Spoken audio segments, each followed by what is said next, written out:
The reasons why Delhi, if it is to continue as the union capital, cannot be made part of a full-fledged constituent unit of the Indian Union.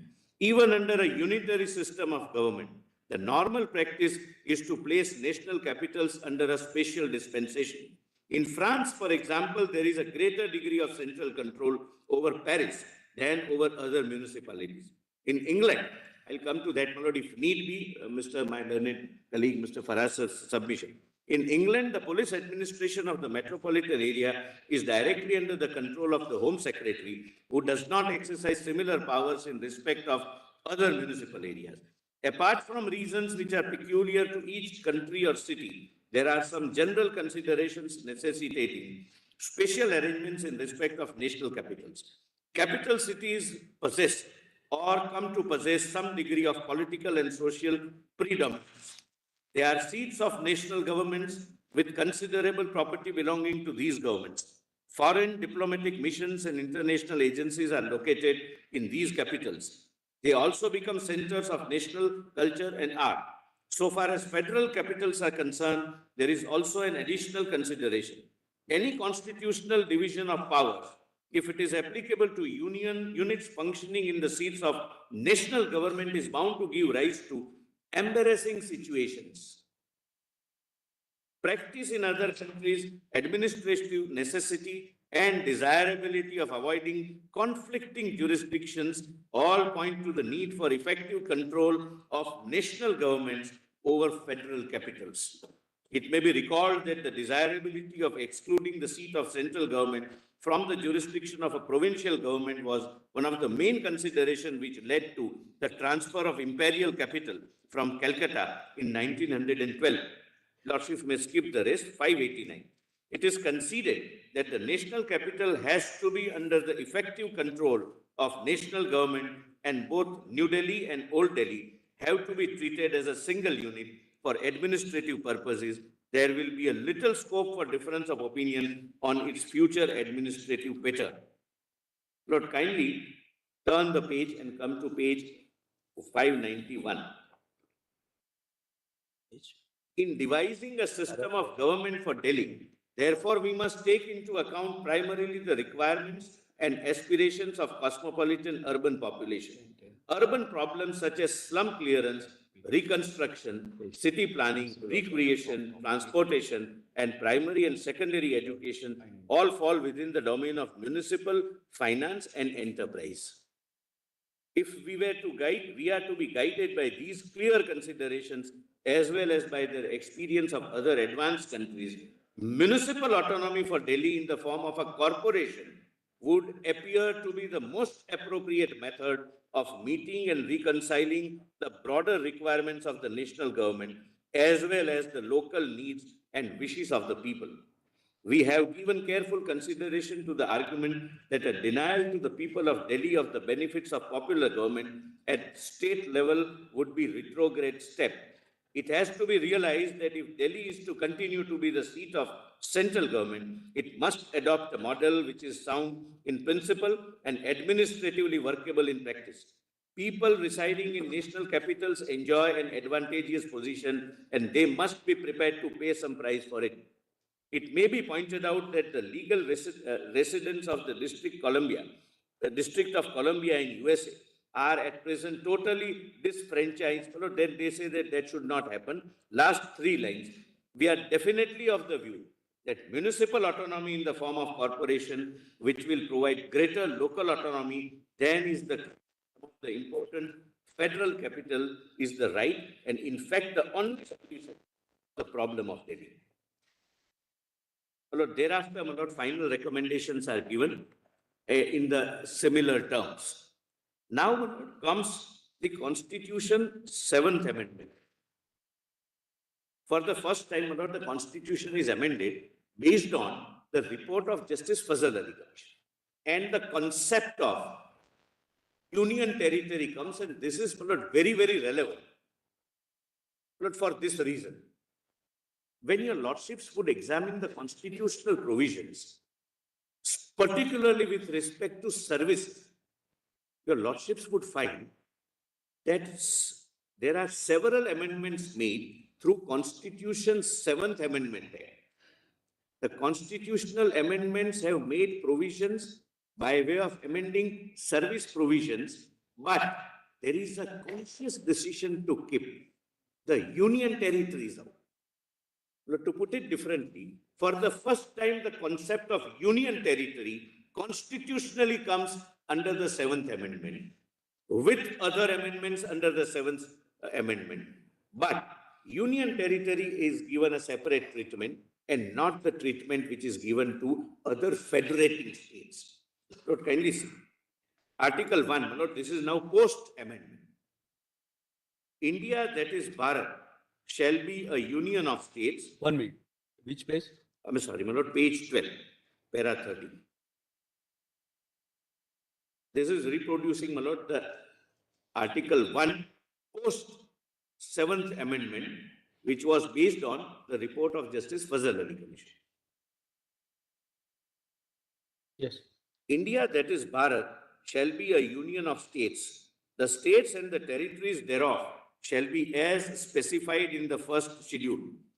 In the first schedule, there was an amendment where Delhi and others were shown as union territories, rest federating states. The territory of India shall comprise the territories of the states, the union territories specified in the first schedule, and such other territories as may be acquired. We were very, very ambitious, even at that time, that we might acquire some more territories, which, of course, we did acquire, not in the sense of invasion and acquire, but Sikkim came in 74. Thereafter, I have given, in a tabular format for your lordship's convenience. What happened in 7th Amendment, pre-amendment position on the left column and post-amendment position on the right column. But your lordship will not kindly come to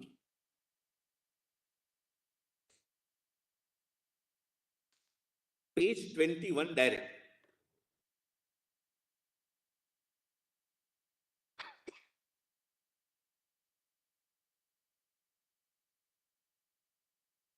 Yes.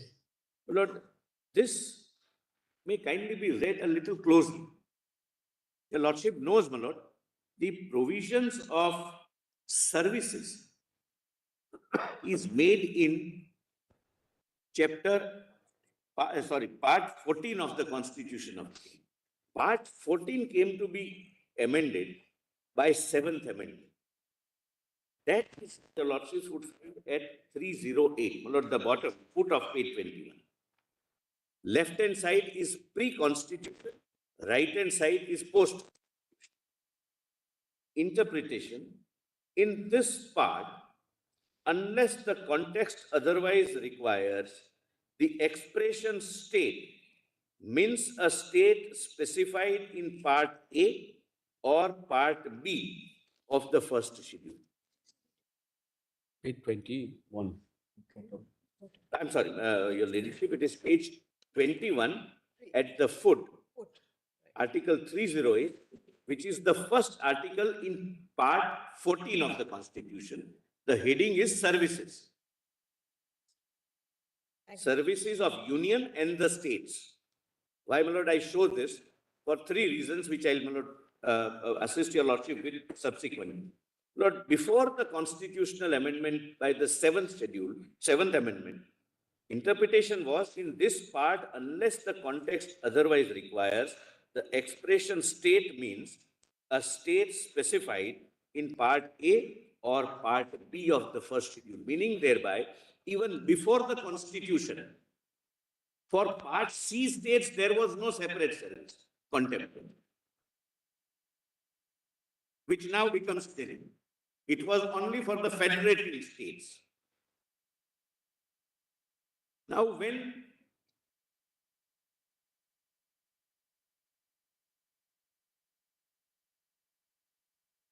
the Constitution was being amended under 7th Amendment and the concept of union territory was being introduced, if the framers of the Constitution by the Parliament wanted to have a separate union territory service, it would have done so, because This is amended simultaneously. Seventh Amendment introduces union territory and also amends 308. Now see what is the amended provision of 308.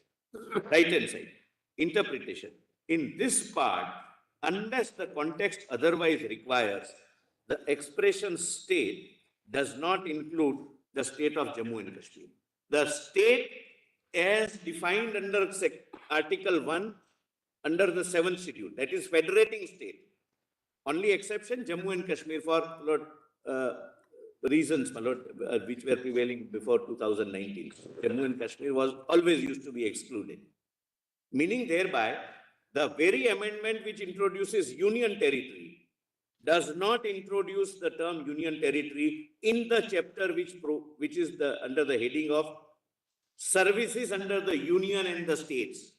So there is no contemplation of a separate service for union territory. Now, my lord, 309. My lord, let me read the pre-amended provision.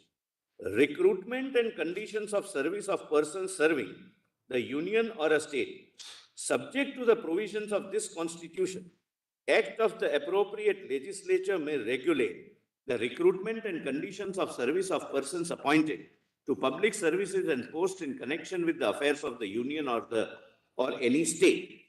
Here, my lord, because of 308, state would necessarily mean federating state, not union territory. Nothing prevented Parliament to say so. Now, proviso is relevant and will give guide, my lord, assistance to your lordships. Why?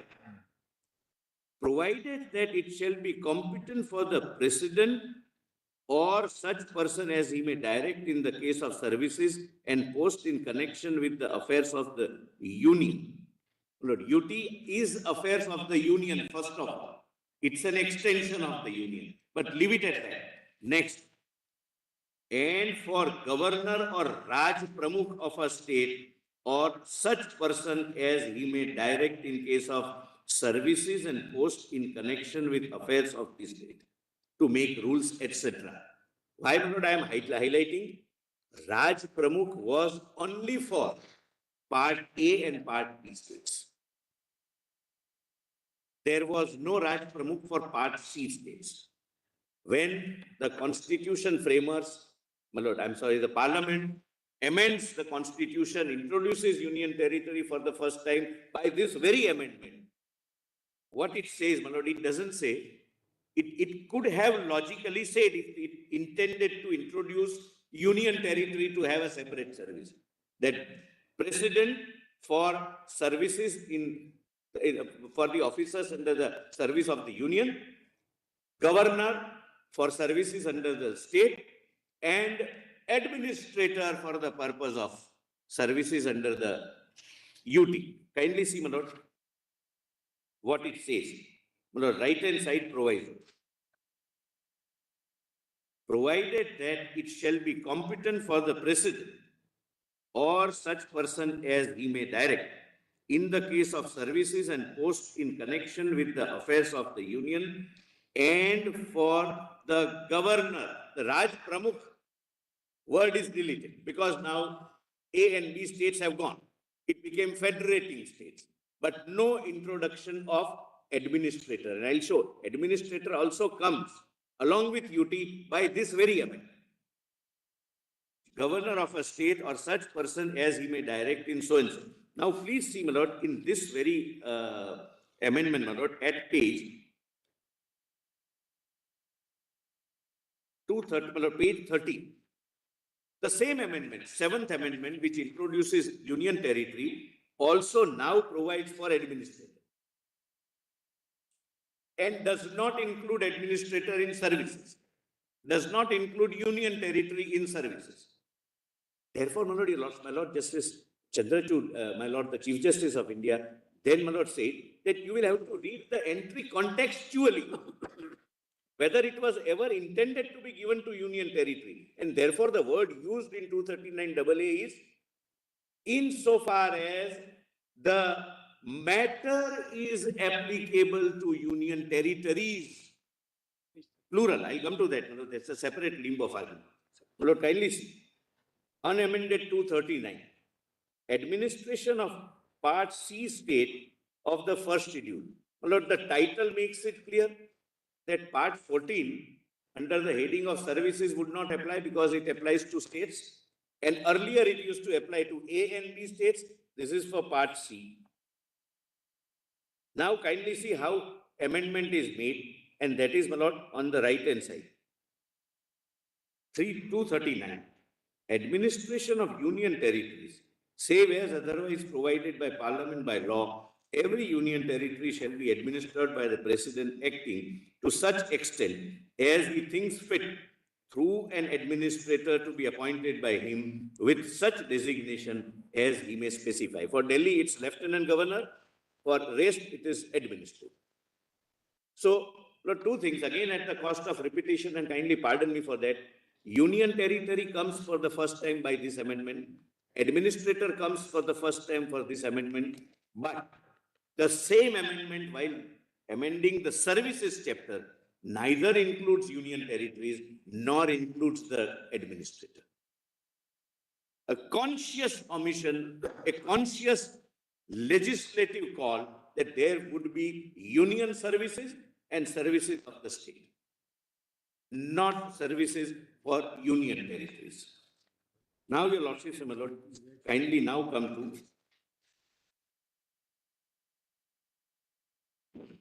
Lord, page 24. I'll just shuffle through this. I'll not read this, but just to complete, my lord, the narration. In view of, my lord, Justice Fazal Ali Commission's report that there must be given right to franchise in case of municipal matters like sanitation, etc., etc., Delhi Municipal Corporation Act 1957 is enacted. At page 24, I'm not reading, my lord, the details.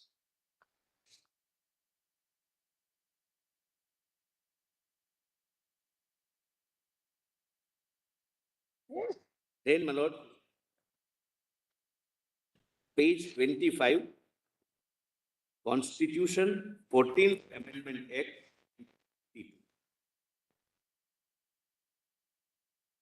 Kindly see, my lord, para 42. Having carved out a separate unit of governance, namely Union Territory by 7th Amendment, the next question was what treatment should be given statutorily or constitutionally to the Union Territory of Delhi in view of its peculiar position as the capital of the nation. Next para, your lordships may kindly skip. It must also not be lost sight that by way of the Constitution 14th Amendment Act 1952, in part Roman 8 of the Constitution, enabling the Parliament to create legislative assemblies with Council of Ministers in respect of certain union territories, such as Himachal Pradesh, Puducherry, Himachal Pradesh, Goa. Consequently, the Government of Union Territories Act 1963 was enacted by Parliament in the year 1963 for the government of such union territories. But for the first time in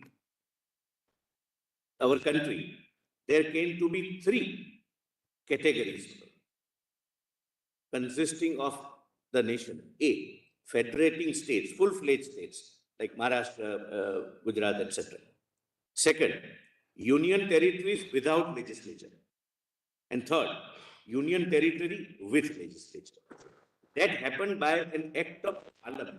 And something would turn when I respond to my learned senior, my lord, Dr. Singhvi's submission regarding, my lord, that Puducherry has that, etc., etc. It is that union parliament's law which permits. My lord, then your lordships may, there are salient features, my lord, of Government of Union Territories Act, which I may not, my lord, trouble your lordships with. Next is para 27. I'm sorry, page 27, that is Delhi Administration Act. But kindly see that only first para 48.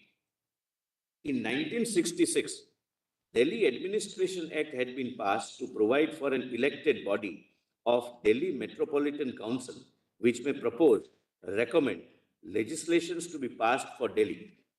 This had provided for direct election from different constituencies for electing metropolitan councillors. This elected body, to be known as Delhi Metropolitan Council, was in addition to the provisions for direct elections of councillors to the MCD under the 1957 Act. So for the first time, Lord, Delhi Metropolitan Council comes into existence, not the Legislative Assembly. That's all. That's as a part of the narration. Now comes, Lord, the most important part. Lord, there was a wish, desire, and hope of the people that we must have an assembly. The parliament, Lord, the government of the day, constituted a commission headed by Justice Sarkar. One of the member was Mr. Balakrishnan. Lord, incidentally, Justice Sarkaria completed virtually the substantial report. He worked for 13 long months, Lord, on this report. And thereafter, Lord, he was requested to be the chairman of the Press Council of India. And therefore, he demitted the office from the commission. Therefore, when the report was presented, it is known as Balakrishnan report, my lord, but it essentially is a joint report substantially prepared by Justice Sarkaria. Nothing turns on that. It nonetheless is a report, but it is a report by someone, my lord, having legal acumen and who has done a remarkable job, my lord, in his Sarkaria Commission report defining center-state relationship. My lord, pausing here for a minute, my learned friend made extra efforts to ensure that your lordships do not go through Balakrishnan report. Lord, Balakrishnan committee report is necessary for two reasons.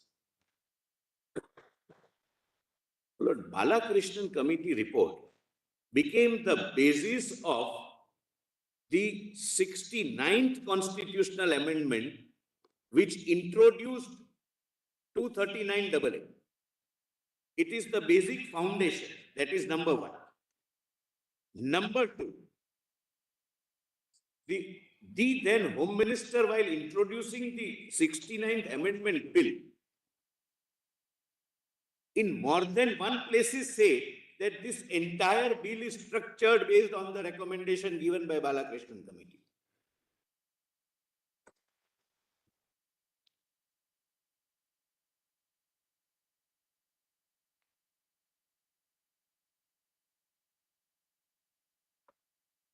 And third and most important, Lord, my learned friend read only one paragraph from the majority judgment of Honorable the then Chief Justice Mishra that we need not rely upon Balakrishnan Committee report. But I will show para after para. I'm not, Lord, saying that I'll read. I'll show para after para that Justice Deepak Mishra relies upon it. My Lord Justice, my Lord the Chief Justice of India, in a separate concurring judgment, in detail relies upon it. And entire reading of the judgment, my lord, in right perspective, would leave no room for doubt that your lordships have relied upon Balakrishnan Committee report to arrive at the conclusion. This is like, Lord, Parliament, Lord, Constituent Assembly debates as to what was in the mind of the framers. Because the Home Minister says we are basing this entire amendment based on this report. Now, please see, my lord, the speech of the Honorable Home Minister. While introducing this 69th Amendment, which brought Article 239AA, which we are assisting your lordships with right now. Lord, your lordships may kindly come to page 28, para 54. Does your lordships have that? Yes.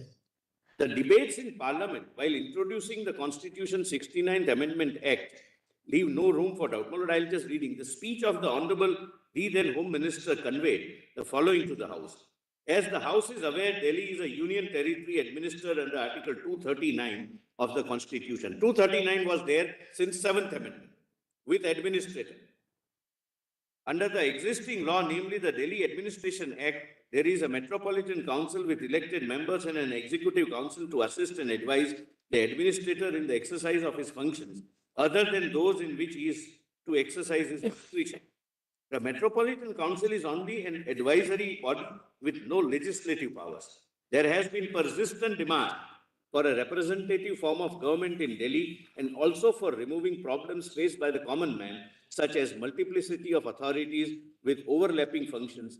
With a view to finding a permanent solution to the problems, the government appointed a committee on 24th December 87 under the chairmanship of initially Sri Justice R.S. Sarkar, but it should be Sarkaria, and subsequently Sri Balakrishnan with wide terms. Lord, I have given the constitution or composition of the committee at page 28. From the beginning, it is Justice Sarkaria as chairman, Ramesh Chandra, former secretary, urban affairs as member, and Balakrishnan, advisor to the Home Ministry as the member.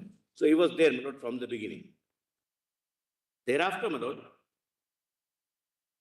the Honorable Home Minister discusses, my lord, what is the Lord, kindly see page 29, unnumbered para 3. It also examined, Lord, it means Balakrishnan committee. It also examined the detail of the arrangement made in national capitals of other countries with a federal setup and took note of views expressed in the debates of the Constituent Assembly and Houses of Parliament on various occasions in regard to the arrangements for the capital. It also studied the recommendations made by the earlier committees and the commissions. The committee was aware of the complexities involved in designing a proper structure of government for a national capital, particularly for a country with a federal setup. Two conflicting requirements have to be reconciled. First, the requirement of satisfying the democratic aspirations of the citizens of capital to govern themselves in consonance with the spirit of the Constitution is very important. Secondly, as has been recognized the world over as well as in our country all along, the national government should have sufficient control of the capital city and its administration for discharging its national and international responsibilities and commitments. Further, the effective administration of the national capital is of vital importance to the national government for ensuring the requisite degree of security and administrative efficiency. In addition, there is the need to preserve the cosmopolitan character of the capital. The report of Balakrishnan Committee has attempted to design a government structure for Delhi, which would secure a reasonable balance between these requirements. The committee has come to the conclusion that on an objective appraisal of the aspects, any arrangement that involves the constitutional division of functions and responsibilities between Union and Delhi administration will be against the national interest and should be ruled out, and that, therefore, Delhi should continue to be a union territory with a legislative assembly with appropriate powers. It has also recommended that subjects of public order, police, and land should be retained with the center as they are matters of vital importance for which the responsibility cannot be divided. This is also broadly in line with the provisions made in Government of Part C States Act 1951, enacted by the Constituent Assembly, sitting as Parliament. The details of the new arrangement for the national capital will be clear from the provisions of the bill, and I do not propose to go over the same. After carefully examining the report of the Balakrishnan Committee and considering all aspects, it has been decided to enact legislation generally on the lines of recommendation of this committee, and the bill seeks to make appropriate provisions in this regard. As the House may be aware, on earlier occasions, whenever a democratic setup was considered for Delhi, such as Government of Part C States Act, and also under the bill introduced in 1978, necessary provisions for a democratic setup were made under a parliamentary law enacted in performance of Article 239A. However, in case of Delhi, which is a national capital, the committee has recommended that provisions of the democratic setup should be incorporated in the Constitution itself with a view to securing a measure of stability and permanence and also giving a special status to the national capital. Delhi as the national capital has a unique status and certain distinguishing features.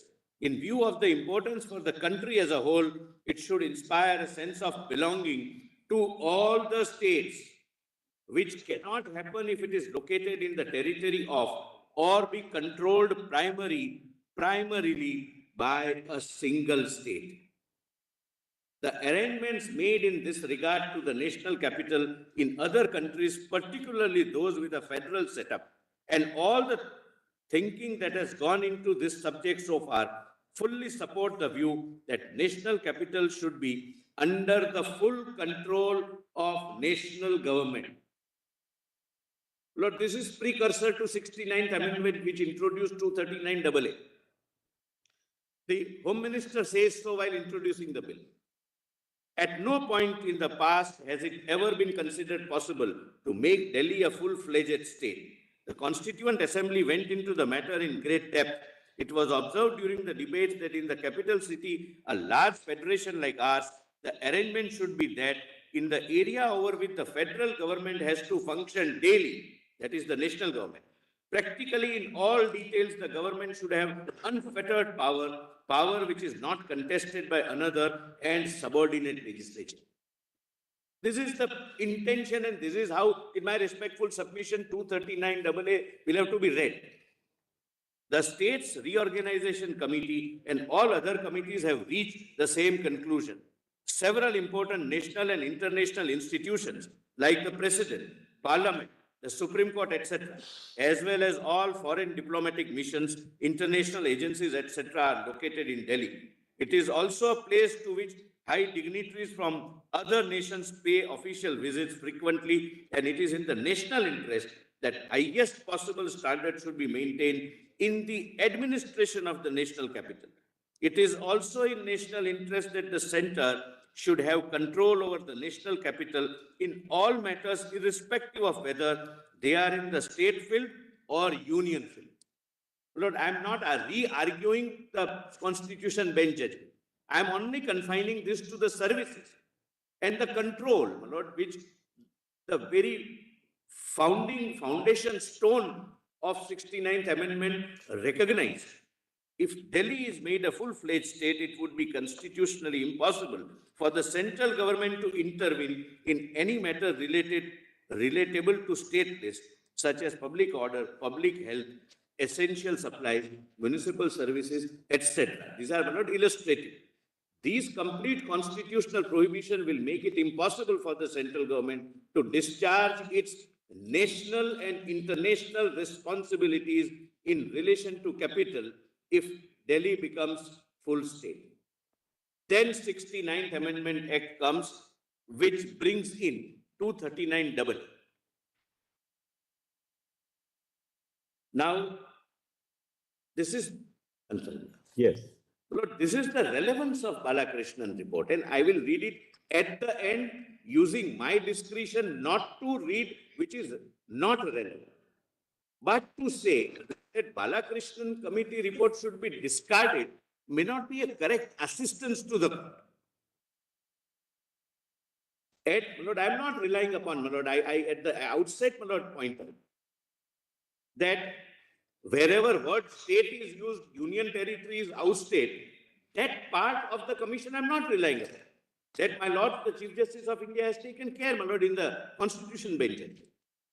It has to be decided contextually, but to give context to the word insofar as it is applicable to union territories. Lord, your Lordship would examine whether a particular matter, Constitution doesn't use the word entry, particular matter is applicable to union territories. It's not in singular, it's in plural. Can Lakshadweep do that? Can Dadra and Nagar Haveli do that? That is the context, Lord, with special context with regard to Delhi emerging from the Balakrishnan committee report. That complete control for various reasons. Lord, there has to be a lieutenant governor who is informed by the officers. Lord, nobody say the bureaucracy should be pliable bureaucracy. Lord, I personally had a very serious objection, though it was lightly said, monogamy, that permanent monogamy. No, bureaucracy is not wedded to any party, any government. Bureaucracy is wedded to the Constitution of India. But suppose national capital is under a siege. You take an example. National capital is under a siege. One arterial road, my lord, linking one section of the country to the capital is blocked with permanent structure. And if the government of Delhi sends food, it is the responsibility of the bureaucrat to inform the LG that this is the capital cannot be under the siege. That is the control, my lord, which is envisaged under 69th Amendment. If during the COVID period, the number of tests are brought down, my lord, with a view to ensure that the figure is good, it would affect, my lord, the future course of action the country would take nationally. The health secretary will have to bring it to the notice of the LG that you cannot do that. At a particular point of time, the test has to be rigorous testing so that we know the real problem, whether we are dealing with a rat or with a dinosaur, so that the national policy can be accordingly framed. If we show only 10 persons are affected with COVID, though there are 500, Lord, we may have a situation where all high commissioners and ambassadors are affected, and the world over the message will go that the government of India is doing nothing. It is the national shame. Therefore, I am not saying the bureaucracy should be loyal to the central government, but the central government must have a say who will be appointed and who will head which department. Then, as I have shown from the terms of business, he is bound by the transaction of business rules. He is reporting to the minister. He is taking orders from the minister. He is bound by the instructions of the minister. If there is any difference, it goes to the Council of Ministers. Council of Ministers is supreme. Collective responsibility, democratic functioning, everything is, my lord, I respectfully bow. But to say that once the officer comes under my jurisdiction, it's my decision what to deal with, how to deal with him, and what to tell him, that goes against the very spirit with which 239AA is introduced. Lord, now kindly, my lord, see, my lord, page 34, your lordships can just have a look. These are the judgments why the report, which becomes the basis of a constitutional amendment, is a good external aid for interpretation. I am not, my lord, reading it. Now, my lord, your lordships may come to 35.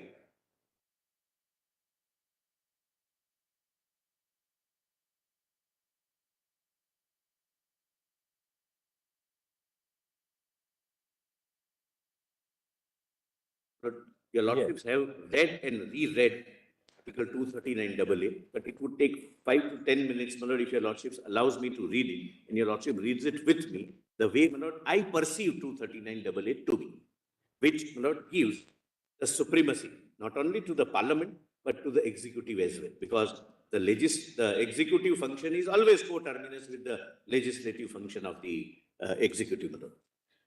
Lord, where 35. Mr. Solicitor, instead of reading that, if you can just look at your para 67. Yes. You have highlighted some very important aspects of 239A. So Yes. we can read para 67 actually.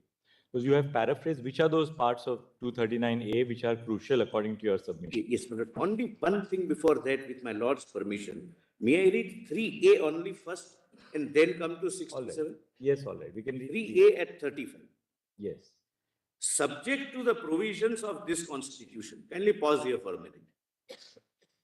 Lord, this includes sub-article 1 also, which reads, as from the date of commencement of the Constitution 69th Amendment Act, the Union Territory of Delhi shall be called National Capital Territory of Delhi, and the administrator thereof appointed under Article 239 shall be designated as the Lieutenant Governor. So, my lord, 239, original 239, which was brought in under the 7th Amendment, is applicable. Administrator does govern the Union Territory. And your lordships have accepted in the Constitution benches. Lord, 239 existed much prior to 239AA, which empowered administrator to control or to, my lord, administer the national capital, all Union territories. So that continues because it is subject to the Constitution, and which includes 239 and includes 239 AA sub-article 1. Then, my lord, further, 3A. I'm sorry. Yes. No, my lords are jotting. The Legislative Assembly shall have power to make laws for the whole or any part of the National Capital Territory with respect to any of the matters enumerated in the state list or in the concurrent list. Please mark, insofar as any such matter, not entry, any such matter is applicable to union territories. Lord, plural. So the test in my respectful submission for your lordships would be a subject matter wise selection of implied exclusion. Lord, there are two exclusions under this. First is, my lord, insofar as any such matter is applicable to union territories. That is implied exclusion contextually, as my lord, the Chief Justice of India has read, and I'll show my lord, those paragraphs from the judgment. That is implied exclusion from the subject matter. That this subject matter can't be in union territories. And when you lordships test, it has to be whether Lakshadweep can do it, whether Goa, whether Div and Daman can do it, whether Andaman and Nicobar can do it. That would be the test. And second, except matters with respect to entry 1, 2, and 18, and so and so. Now B. Now, my lord, kindly come to 67, 37. My lords, my lord, Chief Justice of India, my lord, very kindly indicated, para 67. A perusal of Subrule 3 would show that the extent of legislative powers of the Legislative Assembly of NCT is consciously, unequivocally, and manifestly circumscribed by 5 modes. A. My lord, I have already pointed out, subject to these provisions of the Constitution. That is, administrator, governor, union territory continues. And 2, the legislative power of Delhi government, Legislative Assembly to be be it under state list or in concurrent list is circumscribed to the extent insofar as any such matter is applicable to union territories. So, my lord, in other words, the legislative power of Assembly cannot extend to any of the entries in the state list or concurrent list if the state entries are not applicable to union territories. It does not use the expression in relation to union territories. It says applicable. My lord, applicability test is a rigorous test. It should be applicable. Relating to is a lesser.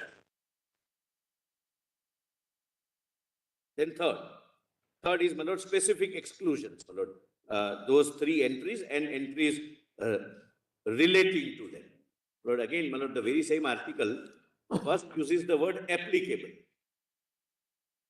Insofar as they are applicable to union territories, and then say entry 1, 2, and 18 of the state list and entry 64, 65, and 66 of that list, insofar as they relate to state entries. Lesser of the rigors, lesser of the test to be applied, and lesser of the threshold to be crossed while examining. Then 4, the legislative power of Delhi Assembly is further circumscribed by sub-article 3B and sub-article C of the Constitution. The parliamentary legislation can supersede the Legislative Assembly's Act in place. Since Article 239 AA 3B and C is also part of the Constitution, this is circumscribed power conferred upon the Legislative Assembly. My lord, kindly pause here for a minute. My lord, what I'm trying to assist your lordship with is this. Lord, as my lord, the Chief Justice rightly remarked that for the purpose of Delhi, state list and union list, both state list and concurrent list, both are concurrent lists. Meaning thereby, the parliament can make a law even from the state list, which is not permissible in case of federating states, which overrides the state list. Since the legislative power is coextensive with the executive power, when we read sub-article 3, subject to this Constitution, would it not be, I'm posing a question to myself, subject to even 3B and C? Please, my lord, read that. Again, my lord, at page 35. subject to the provisions of this constitution, then your lordships have read, come to B. Nothing in subclause A shall derogate from the powers of parliament under this constitution to make laws with respect to any matter for a union territory or any part thereof. So the legislative power under A is subject to B because B is also a part of the constitution. And it starts with subject to the constitution. And C is, my lord, supremacy. If there is a law made, then it would prevail. It's like, my lord, 245.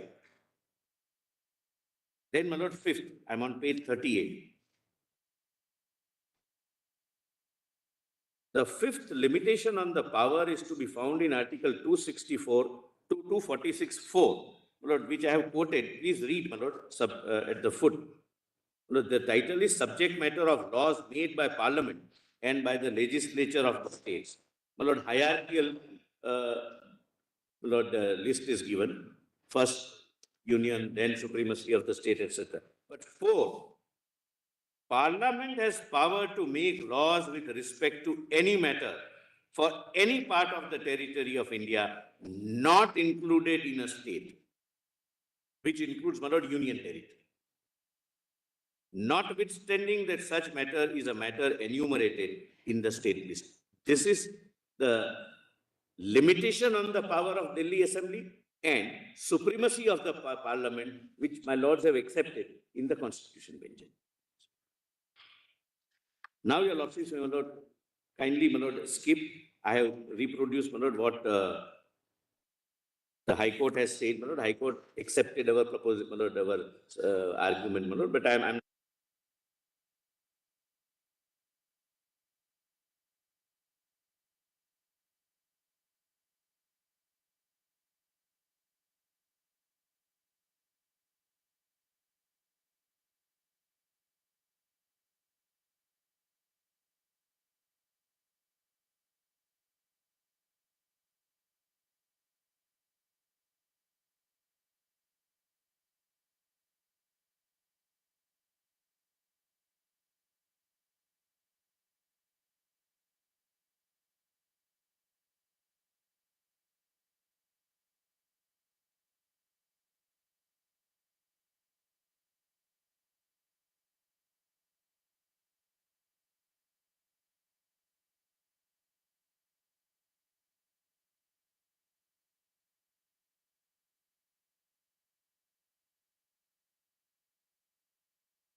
Yes.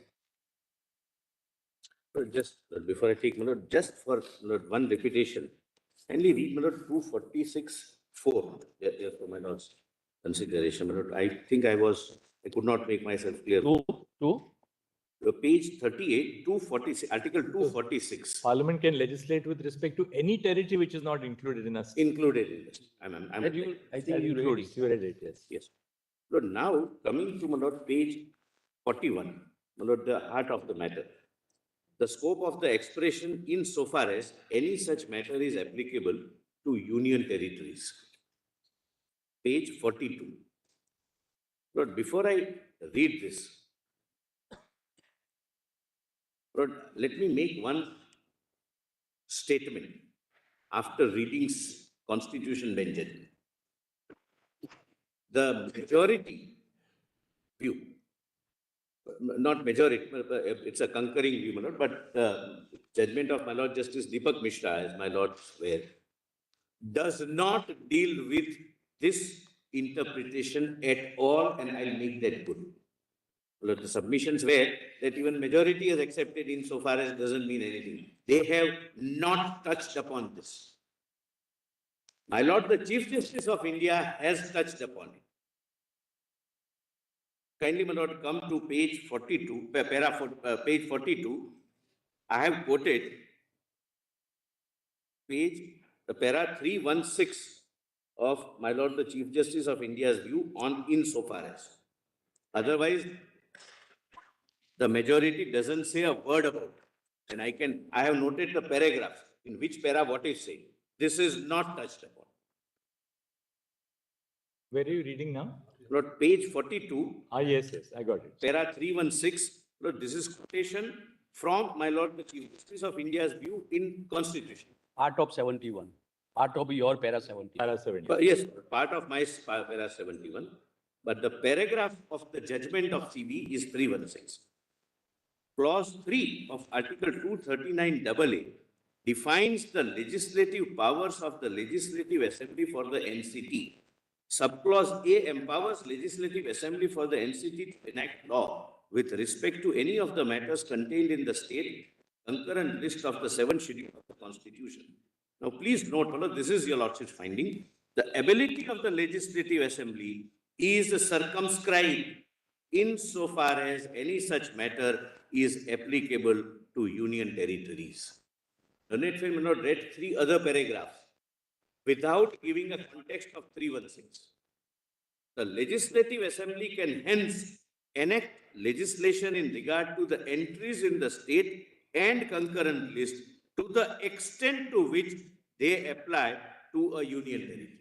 So this argument was not advanced union territories versus union territory, but your Lordships were not dealing with individual matters. No, but there again, I've used the word a union territory. I've not said the union territory. Yes, The union territory would mean that. mean all also. No.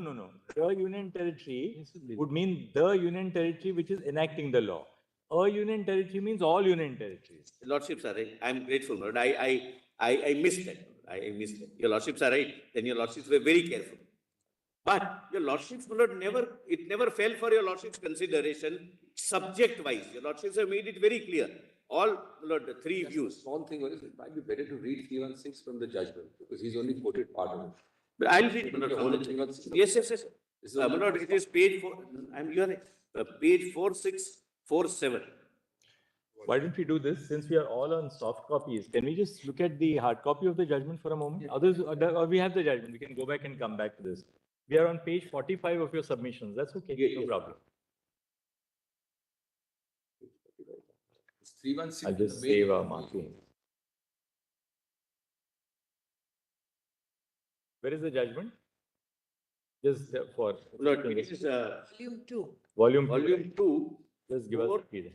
812.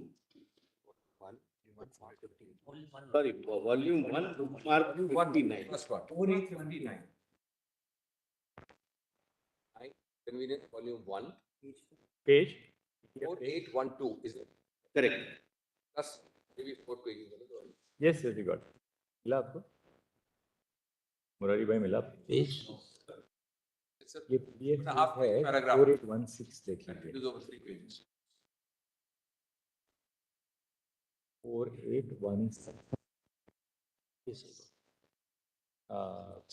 Tiger Mila. Page number. 4816. So, what?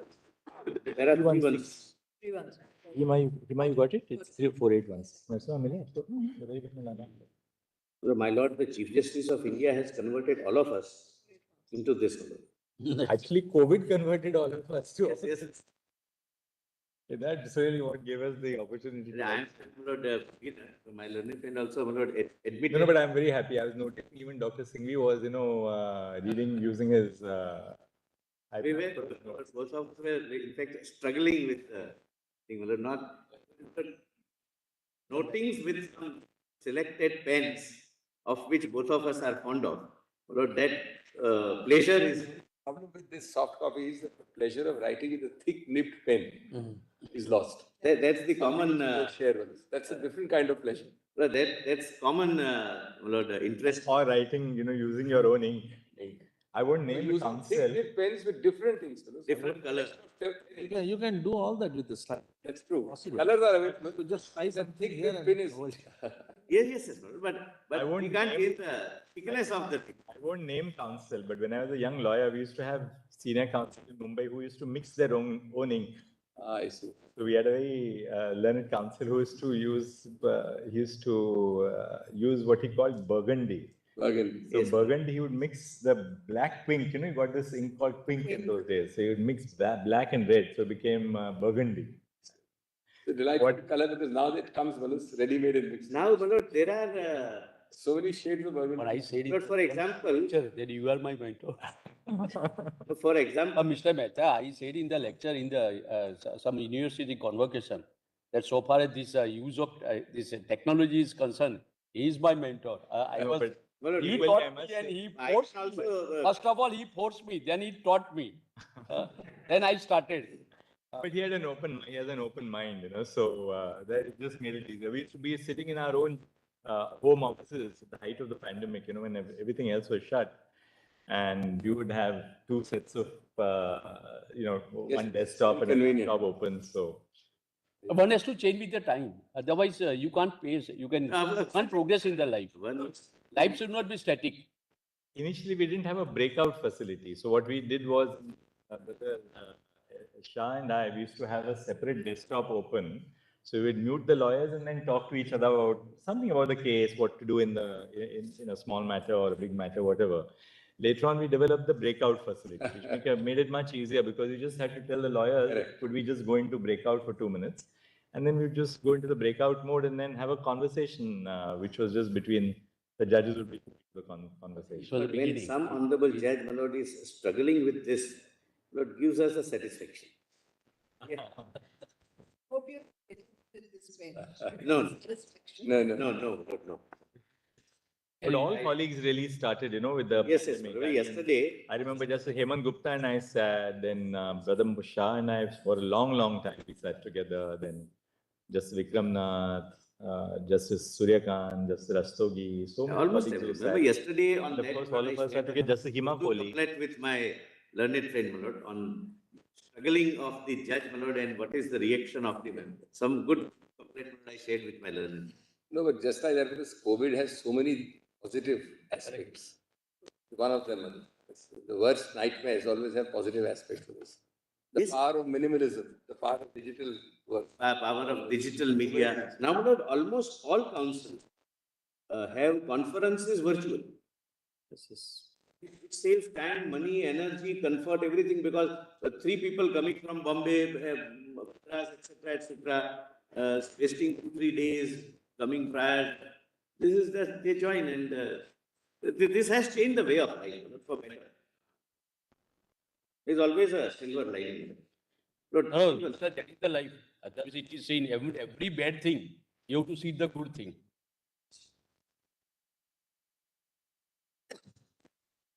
Yes, you are on 316. 316. Clause 3 of Article 230AA defines the legislative power of the Legislative Assembly for the NCT. Suppose it empowers the Legislative Assembly for the NCT to enact law with respect to any of the matters contained in the split or concurrent list of the 7th schedule to the Constitution. The ability of the Legislative Assembly is circumscribed insofar as any such matter is applicable to union territories. The Legislative Assembly can hence enact legislation in regard to the entries in the state and concurrent list to the extent to which they apply to union territory, To a union territory, or of equal significance is the exception which has been carved out. Equal significance. It's not, my lord, that there are excluded entries. It's very categorical that one is implied exclusion and another is specific exclusion, namely police, public order, etc., etc. 1, 2, and 8. So, insofar as is a separate category by itself, my lord, that's the law. My lord, my learned friend read, my lord,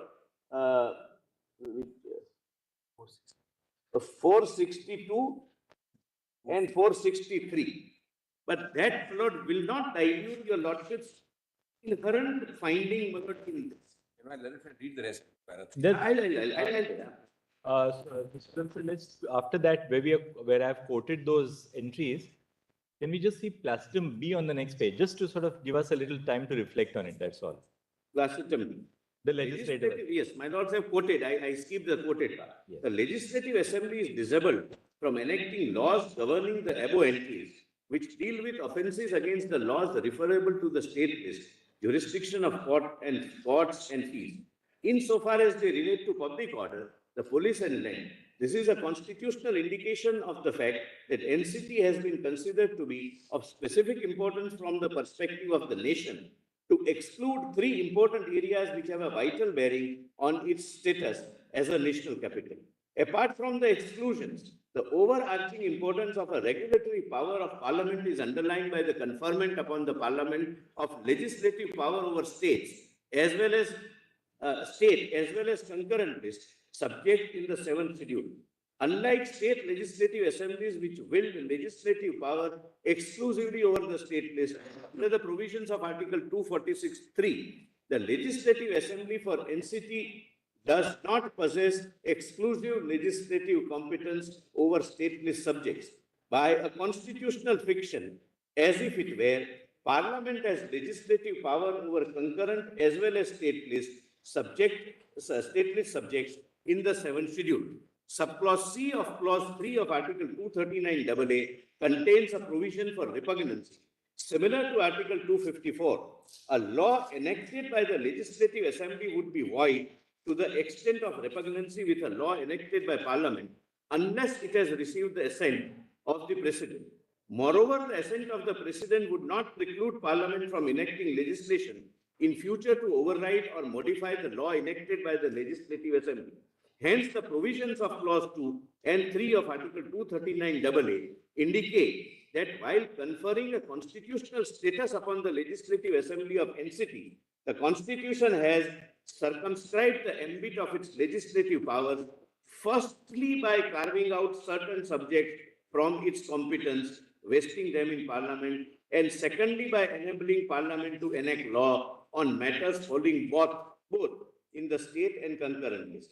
Moreover, in subjects which have been assigned to it, the legislative authority of the Assembly is not exclusive and subject to laws. That is not on B and C. But this does not dilute the first part which says that there are two categories of exclusions.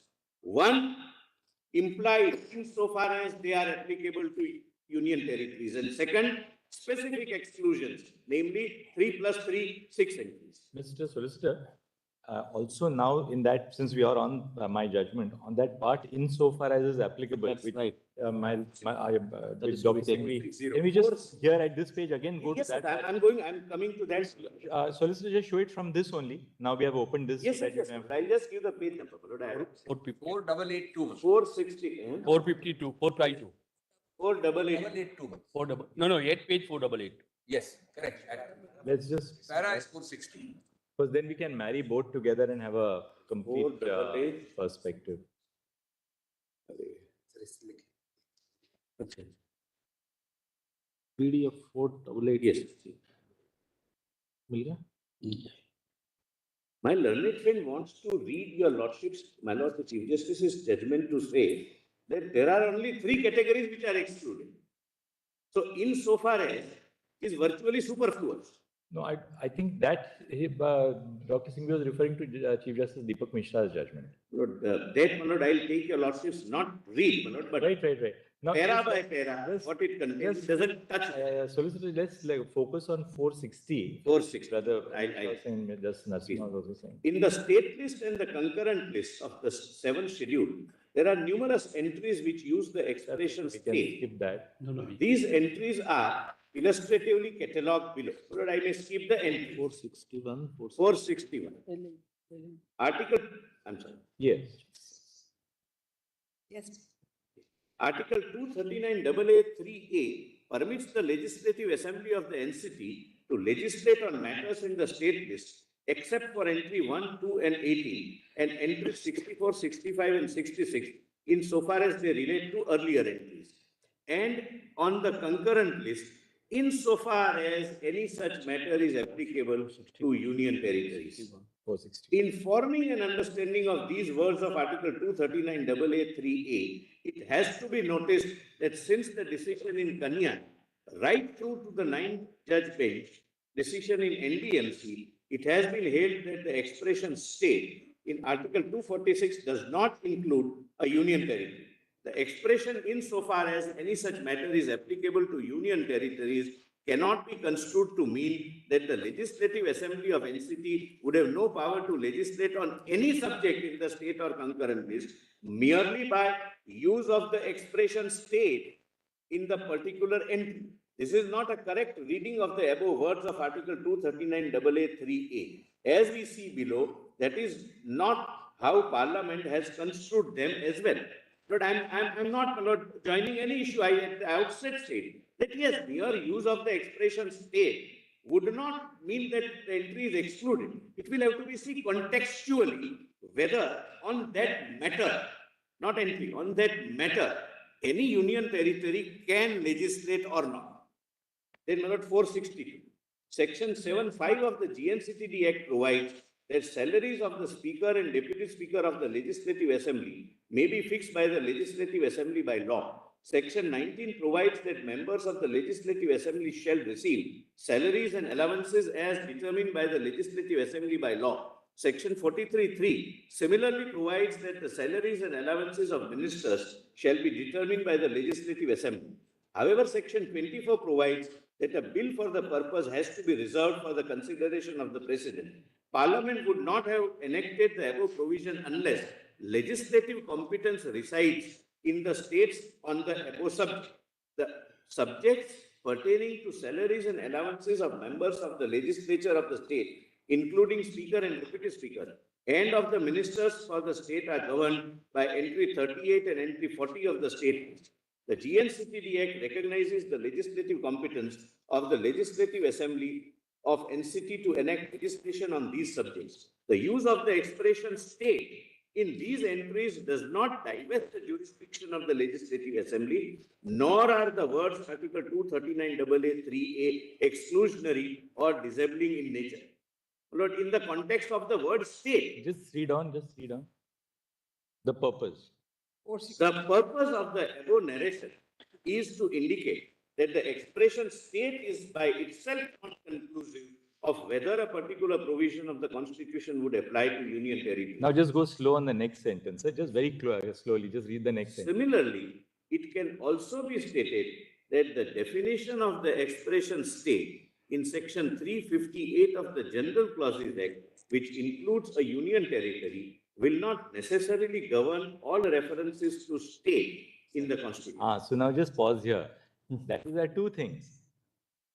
The first part shows, the first sentence of para 463 says that merely because an entry says state, that will not exclude the union territory. The second sentence says, but on the other hand, merely because in section 358 of the General Clauses Act, state includes a union territory, does not mean that every reference to state in the entry will include a union territory. So both, they're excluding both extremes, you know? Yes, my lord, your lordships have taken, my lord, the correct path, my lord. That Now just see, if there is something which is Then, repugnant, my lord. if there is something which is repugnant to If this, there is something which is repugnant in the subject or context, the inclusive definition in section 358 will not apply. So even if state includes union territory, if the subject is alien to the union territory, it will not apply. This is made clear in the precedent emanating from this court. In certain contexts, it has been held that the expression state will not include union territories, while in other contexts, the definition in section 358 has been applied. Now, this is the finding, Your Lordship's finding. Hence, the expression insofar as any such matter is applicable to union territories is not one of exclusion, nor can it be considered to be so irrespective of the subject or context. Now, Mr. Senator, we've seen my judgment. Now, for a moment, just 2 or 3 paragraphs, let's go to Chief Justice Deepak Mishra, because mine is not the majority judgment, it's a concurring judgment.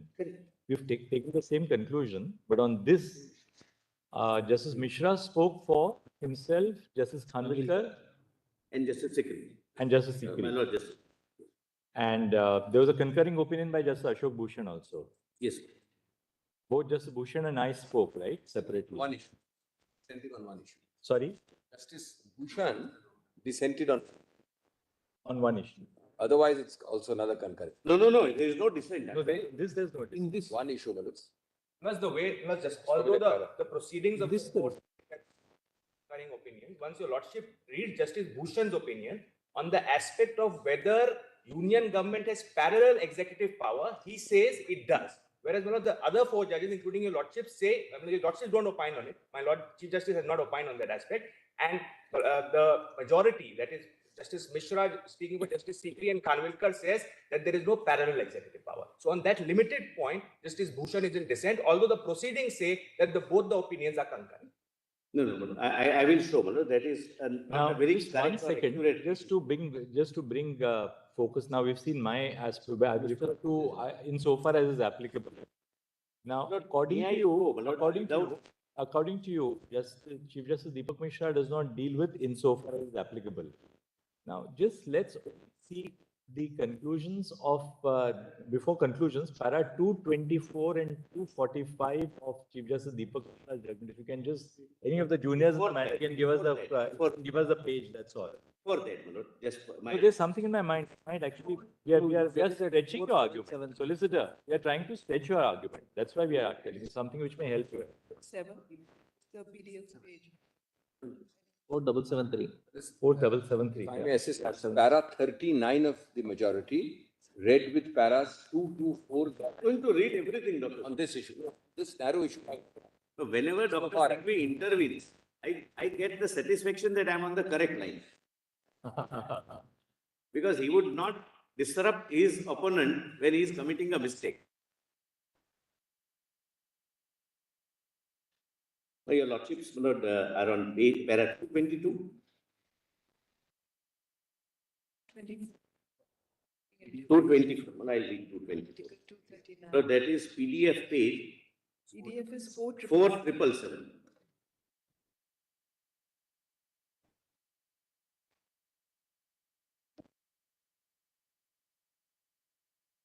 Where does Chief Justice Deepak Mishra deal with the legislative power? Yes. Starting with 217.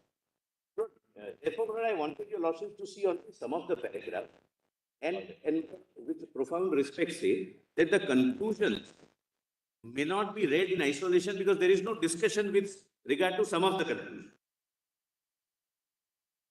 It may not as politely as possible. There is no discussion with profound respect. Lord, may I read 224 Manoj? Or your lordships are? Yes.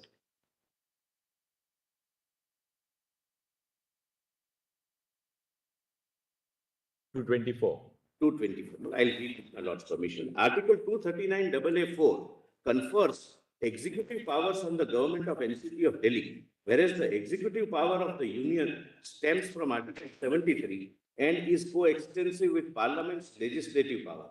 Further, the idea of pragmatic federalism and collaborative federalism will fall to the ground if we are to say that the union has overriding executive power in respect of matters for which Delhi Legislative Assembly has legislative powers. Thus, it can be very well said that the executive power of the Union in respect of NCP of Delhi is confined to three matters in the state list for which the legislative power of the Delhi Legislative Assembly has been excluded under 239 AA 3A. The fourth in category, not, these are the only three exclusions. And such an interpretation would thwart any attempt on part of the Union government to seize all control and allow the concept of pragmatic federalism and federal balance to prevail by giving NCP of Delhi some degree of required independence in its functioning, subject to limitations imposed by the Constitution. Lord, with profound respect, I have two, Lord, serious constitutional objections to this. Lord, principally, fundamentally, and conceptually, Union territory is an extension of the Union, and there cannot be a question of federalism between Union and its limb. Federalism is a concept between Union and federating states. Be that as it may, Lord, there is nothing to suggest that why the majority excluded only three entries without even touching, insofar as it relates to Union territories, no discussion on it. Merely saying that the Union may seize the control, my lord, it's not a question of control, it's a question of interpreting Constitution of India. Whatever power is conferred by... On the legislative power, now go to 284.14. Yes. 284.14 at PDF page 4798 for all of you. 47.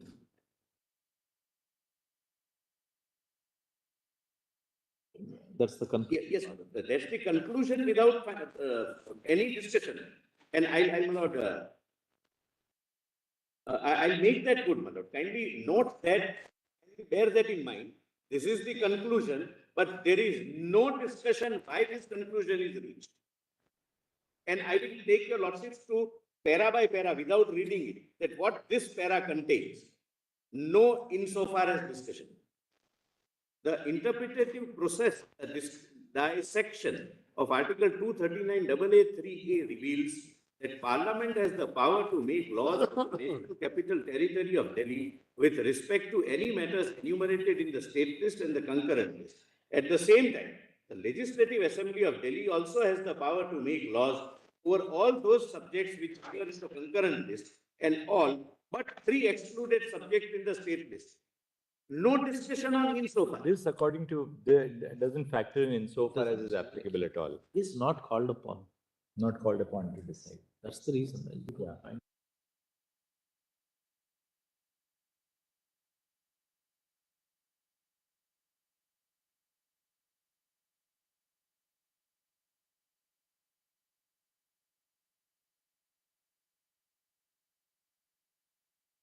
Leave it, my lord, for the reasons your lordship know, my lord, going beyond this. But when the majority hold and records a finding that exclusion is only three entities, whether called upon or not, insofar as will have to be taken into Now, just one more question, Solicitor.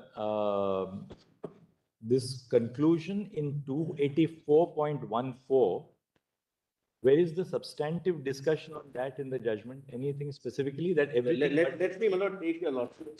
237. 37. Only a minute, I'll answer it. 237. Mr. Mehta, please turn to paragraph 237. What? There is some discussion. Tiger, what? Paramount. PDF page क्या है, Tiger? Smile. 478. 478. Because it is anyone and others, everyone it is considered. Any matter. Any matter. Agree. 230. There is no. No. There, my lord says There is that that reference of. difference in any matter cannot be every matter. We have not only, I have read it fully. Where We have also done. where does the majority refer to? Sorry, I'm interrupting you. Where does the majority refer to clause 3 of Article 239 AA? What's 204, no? No, kindly see 204 at page 4768. 476. I'm sorry, 4772. 476. 4772. PDF page 477. 773.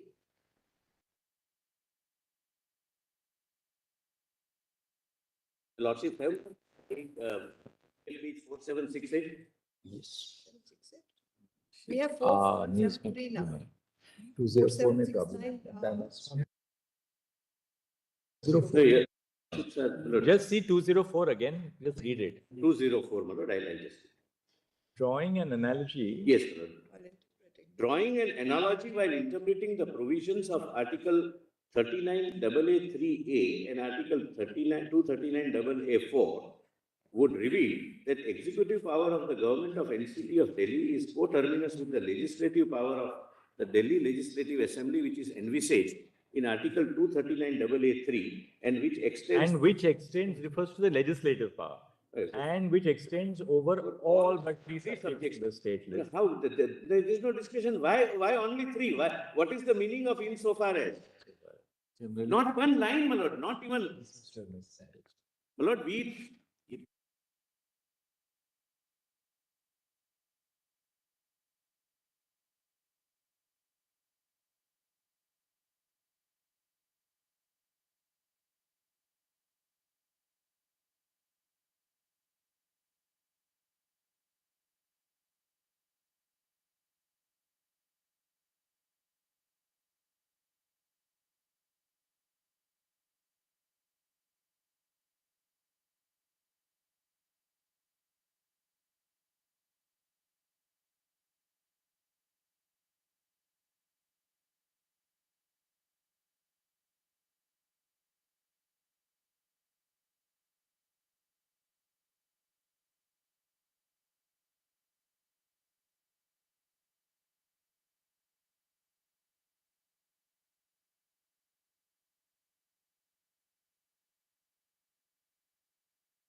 Solicitor, we can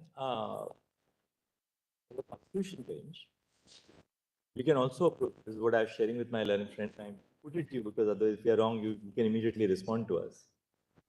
This issue can explain Chief Justice Deepak Mishra's judgment on the ground that the issue as to the applicability of a particular entry in the state or the concurrent list arises here before us now in relation to services. That issue did not arise before them. They were not dealing with any specific entry as to whether it applies to that particular case because they were not dealing with the applicability of a specific entry. Perhaps it did not arise, though my judgment specifically deals with it. Okay. But perhaps Chief Justice Deepak Mishra didn't deal with it because we are not dealing with whether fire services will arise or services will arise or land revenue will arise or whatever.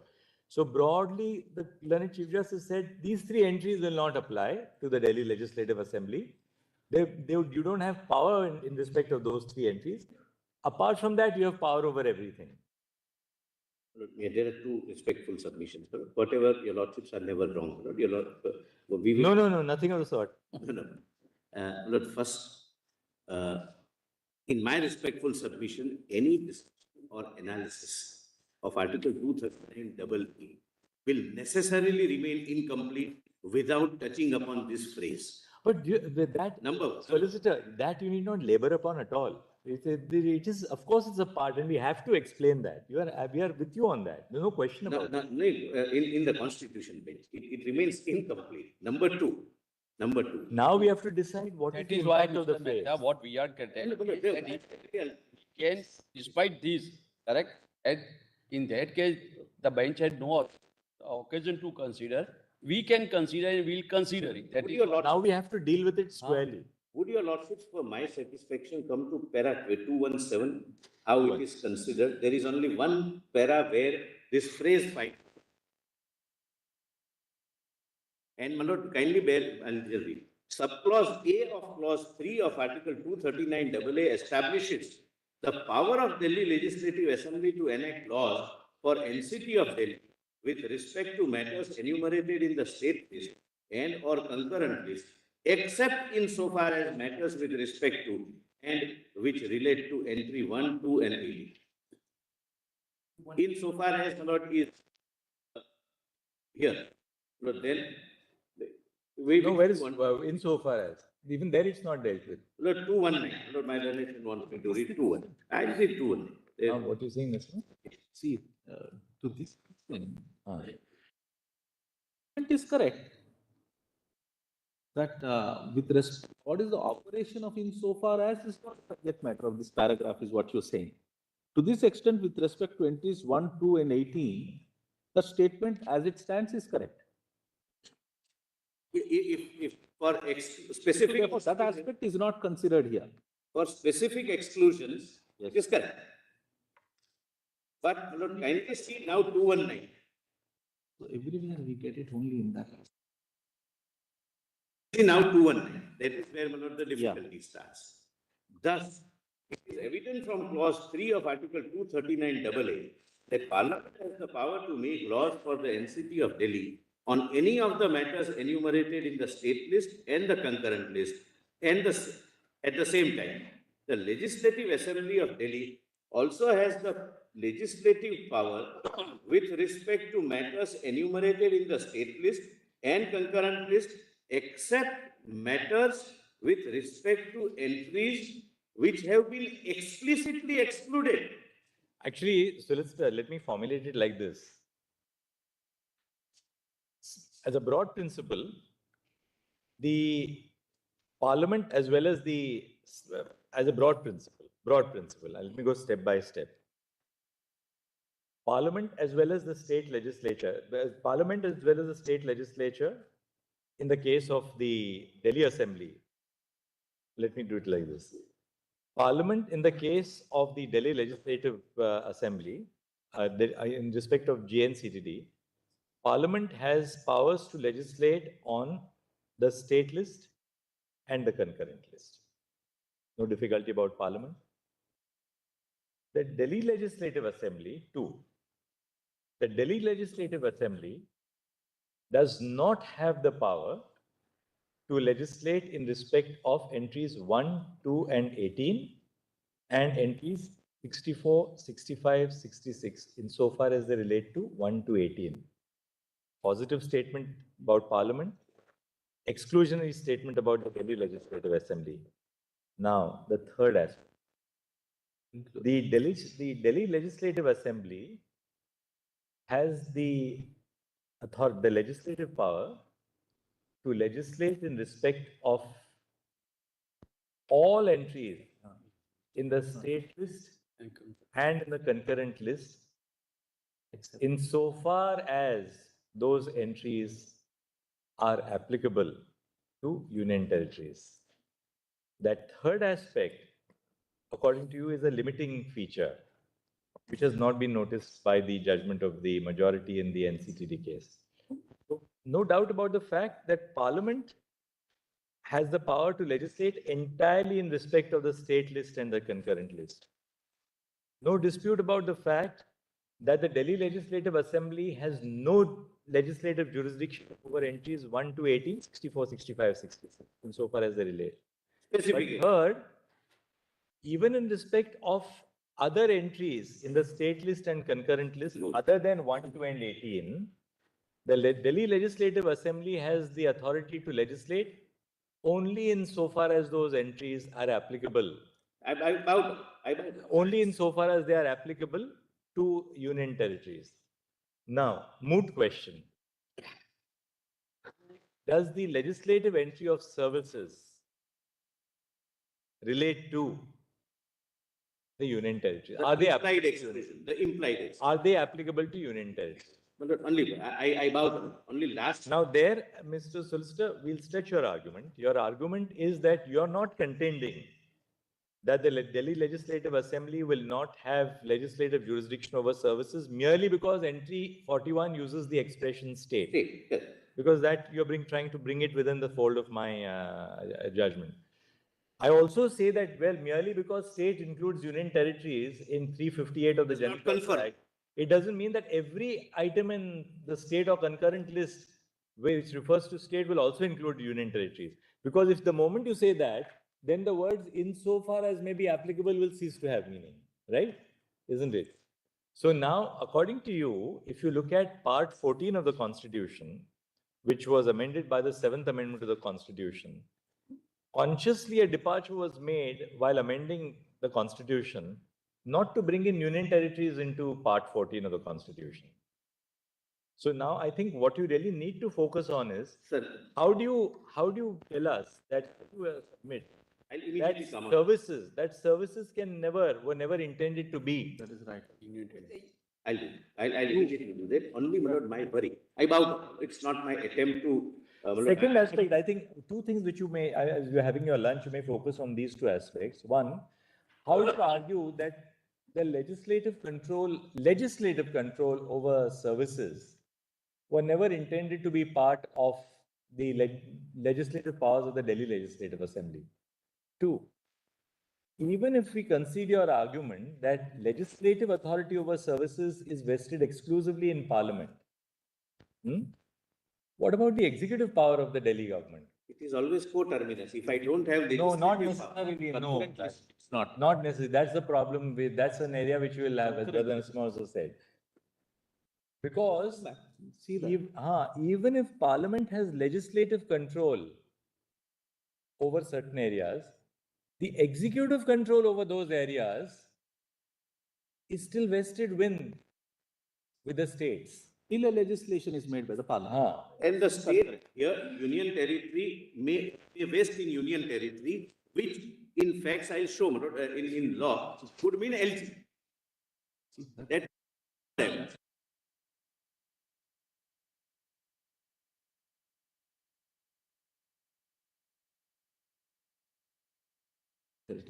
You see, I'll tell you why. 162, and then we'll rise for lunch. Just see 162 of the Constitution. Huh?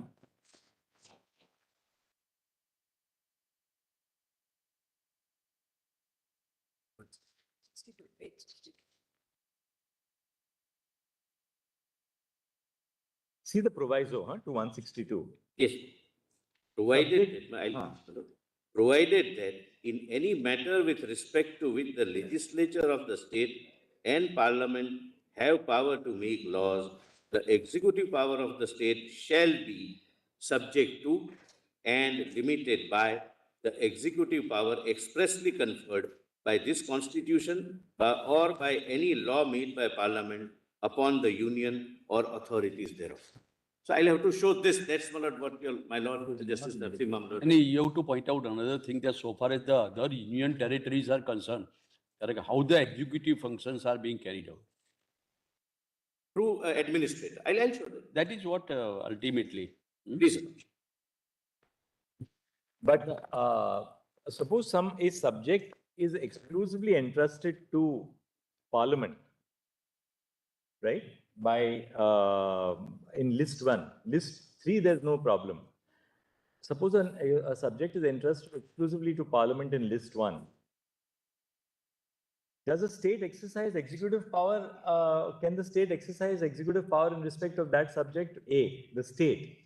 If the parliamentary law so delegates, for example, Lord, some transfer of property act, citizenship act, central law in list 1, but they say that will be enforced by the collectors of the district who are under the state. And in the case of a union territory like Delhi, LG, I'll show Lord the GNCTD Act scheme.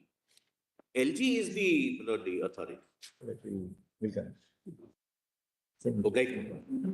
So that now getting to the point.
Solicitor, we'll now go back to your written submissions. Yes, but before that, my lord, only few paragraphs from Justice Bhushan's view in the Constitution bench on this, for completeness, my lord, on Yes. insofar as, my lord, then I'll immediately, my lord, assist your lordship with the, but if your lordships can come to paragraph 01. So can you just give us the paras which read from Justice Mishra's judgment, 500. which were just give us that, not, we don't need to read them, Your lordships wanted Justice Mishra's paragraph. paragraphs only. Yes, ma'am. 284.14. Paras, 4, Yes, my lord, it is 14. 4.1. 171. 217, 222, 245, and the conclusion 284.14 and 284.15.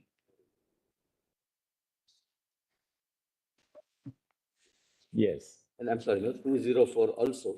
And the contention which we raised is in para 13. I'll give, my lord, a short note, my lord, which And para contains. my judgment, which are the paras you say? Pardon? My judgment? Yes. 316, I think. Right, SG? 316460. Yes. Wow.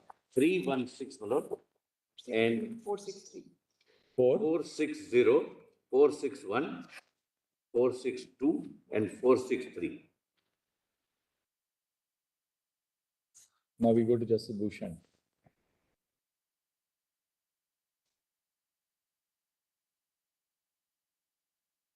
Paras, Lord, 4, which, At page, 4, 316, my lord. That is at page, my lord, I'll give the pagination. Even more than the Lord says, give me a minute.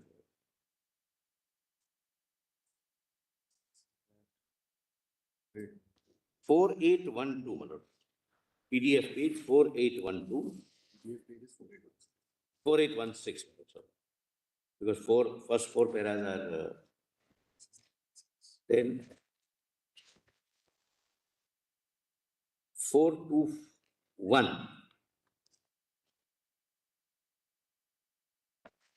4, 421, page 4860. And 460.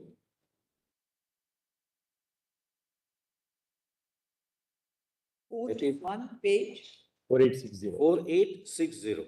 And 460, 460 is 4882. And 463,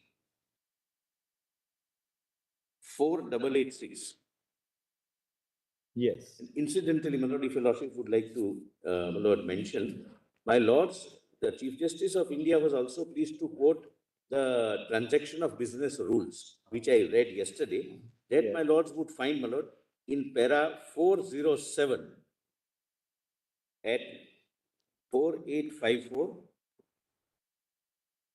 and para 424 at page 4862. Yes.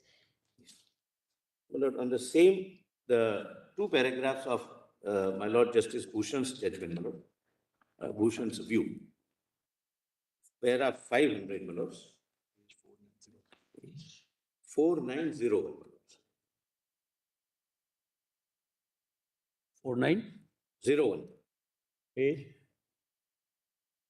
4901, my internal page is 755, judgment page. para 490. No, 500. 500. 4901.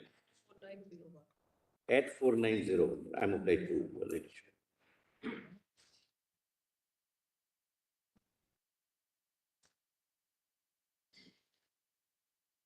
Yes. It is submitted that even when Article 239 AA 3A stipulates that Legislative Assembly of Delhi shall have the power to legislate in respect of subject matters provided in List 2, Sorry, where are you reading it? I'm sorry, para 500. Very good. Thus, my Lord Justice Shah has. It is submitted that even when Article 239AA3A stipulates that Legislative Assembly of Delhi shall have the power to legislate in respect of subject matters provided in List 2 and List 3 of the 7th Schedule of the Constitution of India, it specifically restricts the legislative powers of the Legislative Assembly of Delhi to those subject matters which are applicable to Union territories. The Constitution envisages that List 2 and List 3 of the 7th Schedule of the Constitution of India contain certain subject matters which are not applicable to Union territories. The intention of the Constitution makers is that even when the subject matters contained in List 2 and List 3 of 7th Schedule become available to the Legislative Assembly of NCT of Delhi, the subject matter in the said list, which are not applicable to Union territories, would not become available to the Legislative Assembly of NCT of Delhi and would be beyond its legislative powers. Article 246(4), then it may not be relevant. But there is one more parameter.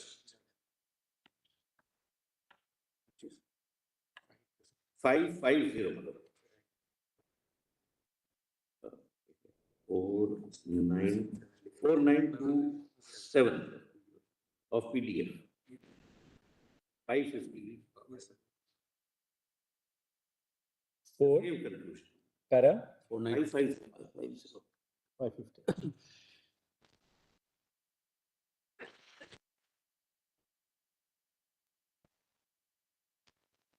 Compilation page is 4923. It's para 559, 550. 550. 550. The above, your lordship gets to, my lords have that.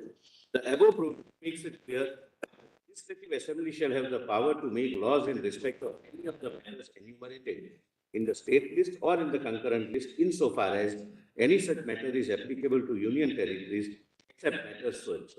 So this is the conclusion, my lord, strictly as per the text of the article. This is what he's saying, non-sequitur.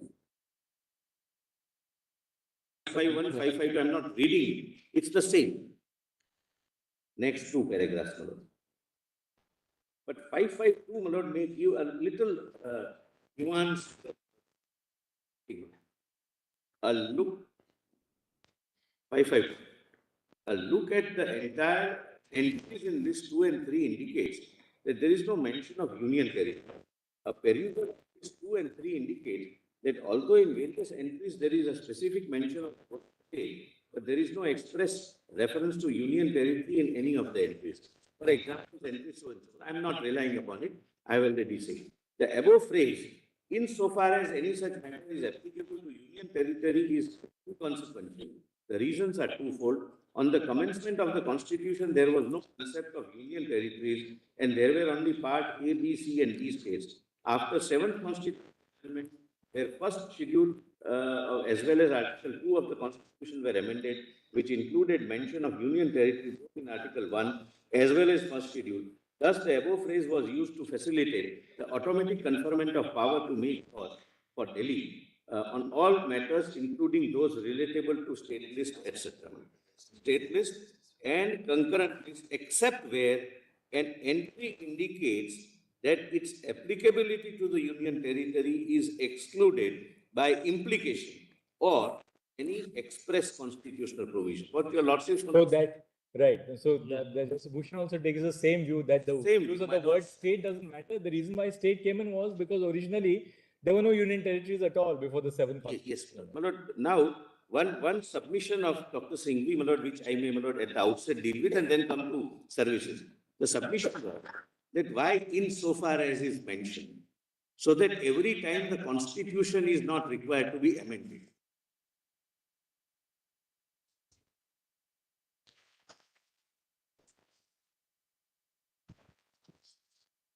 That was the submission.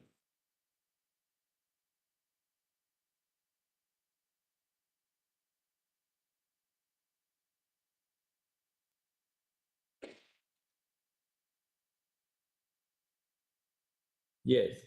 Lord, your lordships may your lordship knows, Article 239 AA itself came by way of a constitutional amendment. If the Parliament wanted to amend it, it would have said that entry so and so are excluded. So they wanted it, my lord, in a contextual form, that some entry may, under some circumstances, fall within, may be applicable to union territory, may not be applicable to union territory. It will be decided. Now, before we deal with services specifically, what is your submission? How do you interpret the phrase insofar as is applicable? I mean, what is the test which we should apply? Yes, Lord, my respectful submission is that so far as services are concerned, my lord, and insofar as, my lord, I am referring only to services. No, independent of services. How do we decide whether that entry is, Dear that Lords. matter is applicable or otherwise? To union Yes, territory? your lordships, my lord, would test whether a particular subject, particular matter, not entry, but the particular matter can ever be within the domain of the union territory or not. As a class, not Delhi, as opposed to federating states.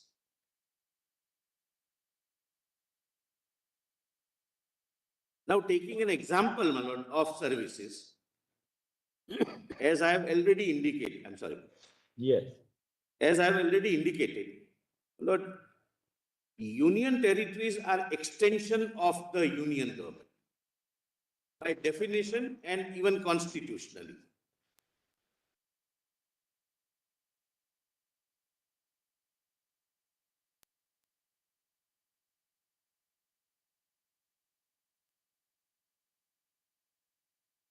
The very purpose of creating one particular geographical area as a union territory by itself suggests that the union itself wants to administer that territory, meaning thereby through its own offices.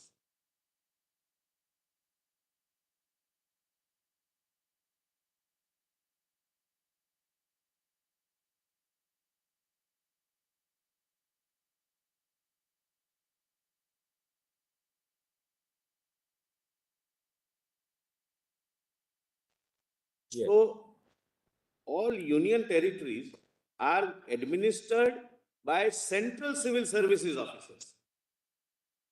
And they are all central government officers.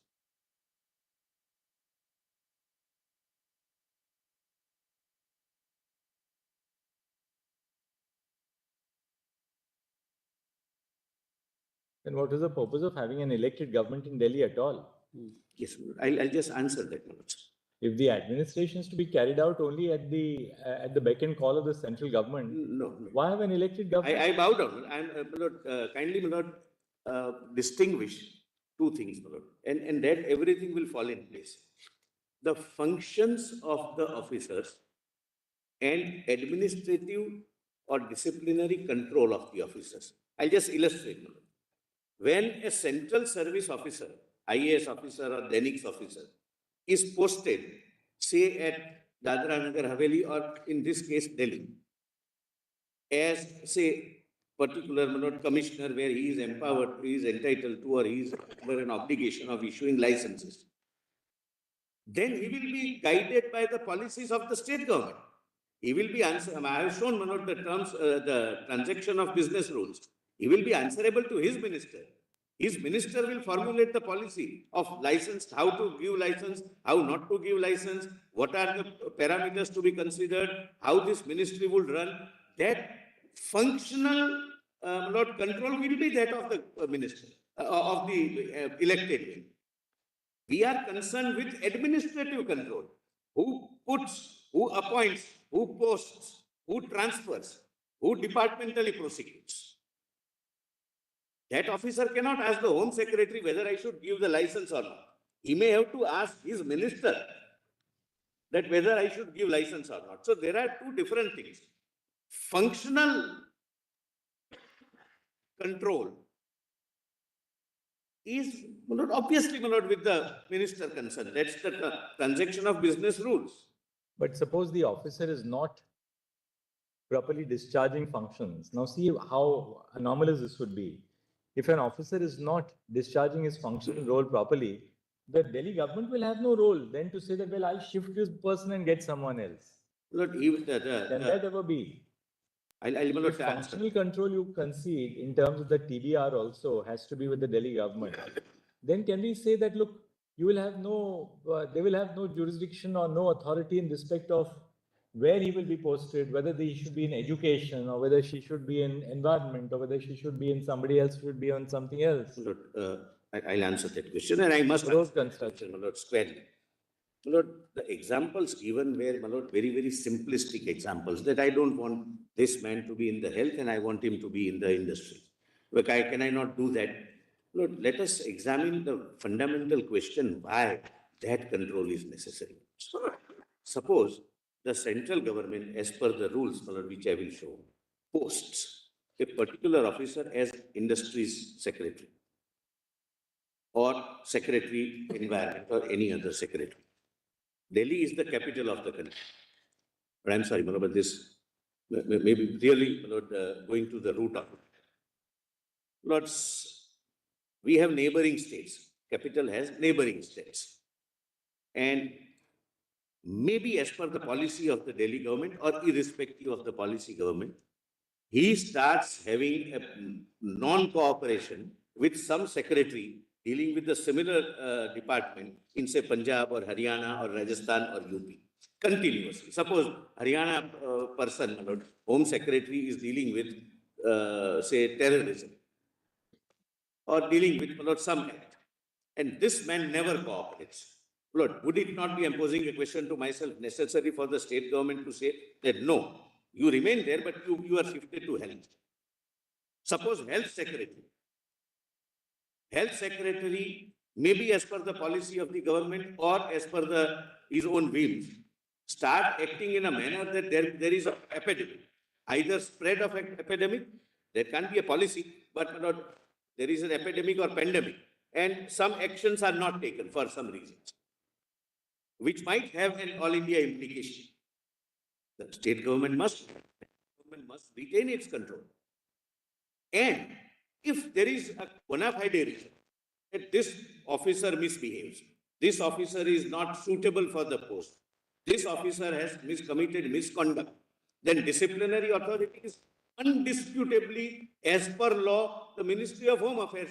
You just indicate the law, LG, that you transfer this officer, and LG is under an obligation to forward it to the Cadre controlling authority. That's how the scheme has worked so far. Lord, I have the list. Whenever, Lord, there was a request from the minister that either appoint somebody from bringing from somewhere to my department or transfer someone, LG is just intimated in writing and the necessary actions are taken.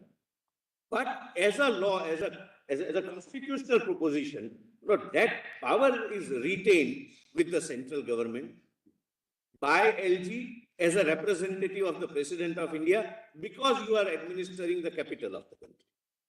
I am not on functional control. In the reference is made to the Cadre rules. You will have to, in your own way, you tell us. I will, but the 11A rules. Then when the postings are to be made, yes, the Cadre rules, once the allocation is made to a particular state or a union territory where state is defined to include a union territory. Once the allocation is made, the rules say that the postings are to be left to the state. That is one. You address us. I'm sorry. On that issue. My apologies. Flagging that. Dr. Singhvi, on the other hand, also said that postings will vest in me as a state, but the union could continue to have the disciplinary authority. So therefore, we have a duality. In IAS, we know invariably the cadre controlling authority is always the union because DOPT will control that. But with respect to the postings, assignments, invariably happen by the chief secretary or GID department. How does states? Yes, I'm sorry. Tell us the distinction as against a state in a union territory, number one, first layer, and as against union territory so far as NCT is concerned. There is a further difference there. Yes. In your own way, you'll have to answer that question. Lord, I just want to let me answer that first. Lord, kindly come to my written submissions. Now, while you're at it, Mr. Mehta, also vis-a-vis other UTs. Is that how you're doing it? Same thing. Yes, I can make that statement. Through administrator. In Delhi, the difference is administrator's nomenclature is LG. But he is not a governor in that sense of the term constitutionally. He is an administrator. He is an administrator, my lord, having the powers of the administrator under Article 239 of the Constitution. Lord, but answering that first, Lord, since it fell from your lordship's. Lord, the scheme under the administrative infrastructure in India is this. All India service officers are appointed under the All India Services Act. There are several All India services, Indian Administrative Service, Indian Police Service, Forest Service, etc., etc. The examination is, my lords are aware, conducted by the UPS. The moment, my lord, I clear the examination, I will be given the option of choosing my cadre. I can choose my home cadre. Somebody may choose some other state, etc. My lord, there are 3 options to be given, which is not relevant, my lord, for the present purpose. Just, my lord, I am giving an idea. And depending upon my ranking in the, my lord, list, I get the cadre. One of, my lord, all are state cadres, except one. That is called Egmut cadre. And Egmut cadre, my lord, includes Andaman, Nicobar and all that. Arunachal Pradesh, Goa, Mizoram, Andaman and Nicobar, Chandigarh, Daman and Diu, Dadra and Nagar Haveli, NCT Delhi, Lakshadweep, Puducherry, Jammu and Kashmir and Ladakh. So this is, my lord, a joint cadre, and therefore if I am allotted Egmut cadre, I can be transferred only in one of these, Right. Lord, UT or the state, Lord, because Arunachal subsequently became state, Goa became state, Mizoram became state, rest are still UT. So I will be appointed in some of these, Lord, states only and not outside. There is no separate cadre, union territory wise. Now, my lord, immediately answering, and then, my lord, I'll take your lordships to this, my lord. But broadly, my lord, kindly bear one factor in mind. So far as Delhi administration is concerned, there are 3 layers, there are 3 tiers. First is All India Service. Second is DENIX. DENIX, my lord, stands for Delhi, Andaman, Nicobar, Lakshadweep, Daman and Diu, Dadra and Nagar Haveli, central services, civil services. But it is a central service, I will show. So selected by UPSC, it is a central service. They are central government employees. Normally referred to as Group B services. Group B services. Your lordships are right. That Group B IAS service. exams, everybody knows. Pardon? In the IAS examination, people know. A- Group A, Group B service. Group B services. My lord. That is, my lord, the second tier. Most And hierarchy conscious institutions. yeah, those who are selected in Group B, then again they attempt and try for Group A, etc. And the third tier is what is called DAS, DASS, Delhi Administration Subordinate Services. That is, my lord, Group C services and C and D services. Now the appointment is, my lord, for first 2 tiers, the appointment is made by UPS. the UPSC. So far as third is concerned, the central government has created a board, selection board, service selection board. So class group D and C and D are selected by them. Have you formulated this in your submissions? Yes. In your submissions? Why don't we then quickly look at that paragraph so we bring focus on that? Yes, my lord. Since in the morning. Page 52, my lord. I know. Yes. Yes. On services.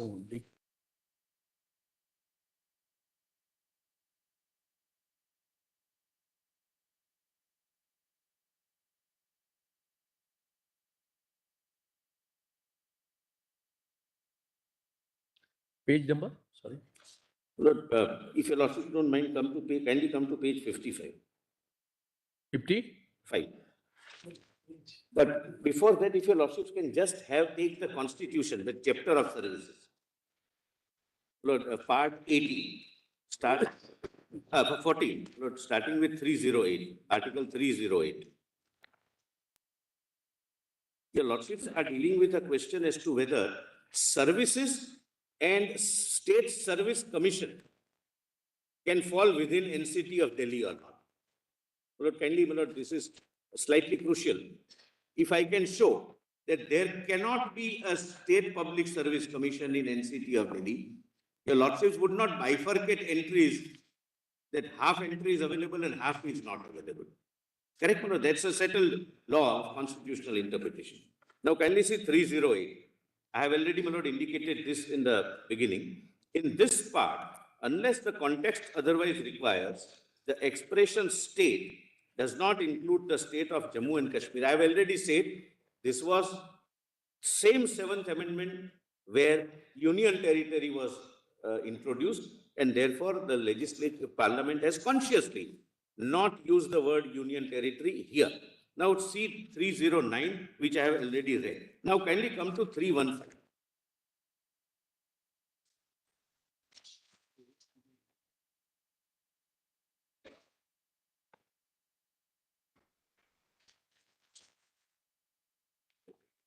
Then I'll take your losses through the written submissions. Subject to the provisions of this article, your lordship gets, my lord? Yes. There shall be a public service commission for the union and public service commission for each state.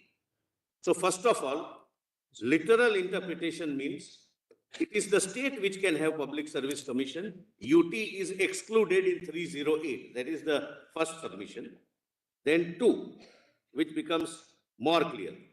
2 or more states may agree that there shall be one public service commission for that group of states, and if a resolution to that effect is passed by the House, or where there are 2 houses, by each houses of the legislature, those states, Parliament may by law provide for the appointment of a joint state public service commission referred to in this chapter as joint commission.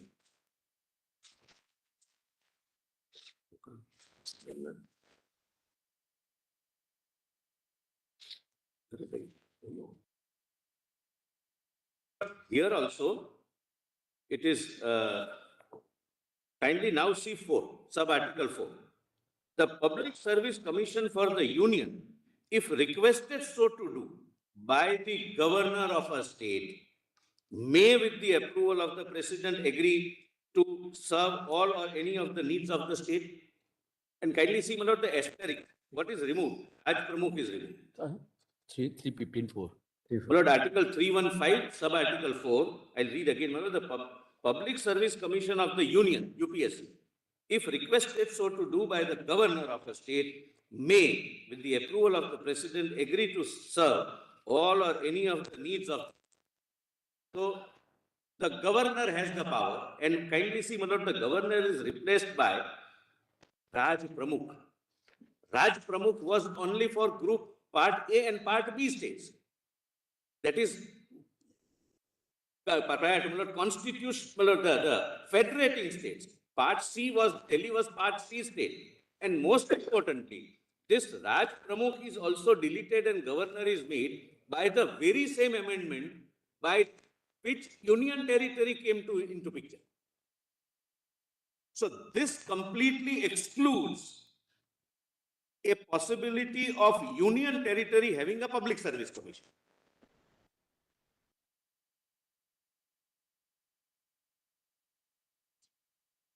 Now kindly see, my lord, 316. 1 minute. Lord, I hope, my lord, I am able to make myself clear.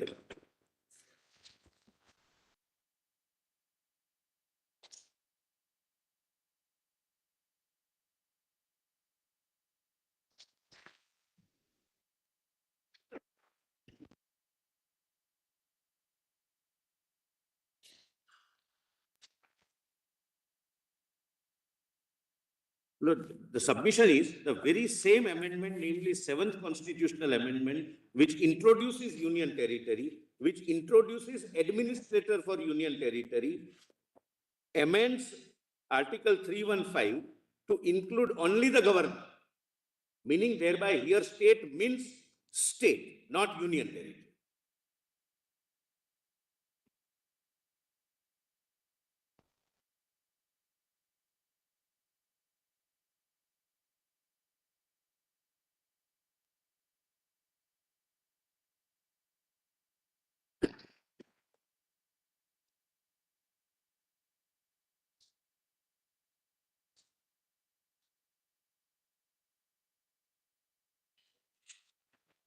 Yes. Correct? Now, 316, only one, article, sub-article 1. The chairman and other members of a public service commission shall be appointed in case of union commission or joint commission by the president and in case of a state commission by the governor.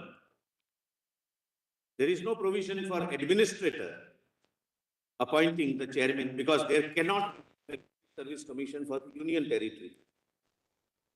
Reading Article 30A, 315 and the 7th constitutional amendment, which all brought this scheme together. Reading them together, they cannot be. So if one entry says state services and state public service commission, if I can satisfy your lordship sir, that there cannot be any public service commission for union territory, then contextually the subject of services also is out, because your lordship would not bifurcate it. The legislative power would be available for half of the entry and would not be available for half of the entry. You are driving at the proposition that their constitution do not contemplate services for union territories. Correct. I am grateful. Independent of the union service. Yes, there are only two services contemplated under part 14, union services and state service. For union territories, the union services go and serve. There is no third category of service. Otherwise, it will be equated with the state, Correct. union territory. Correct.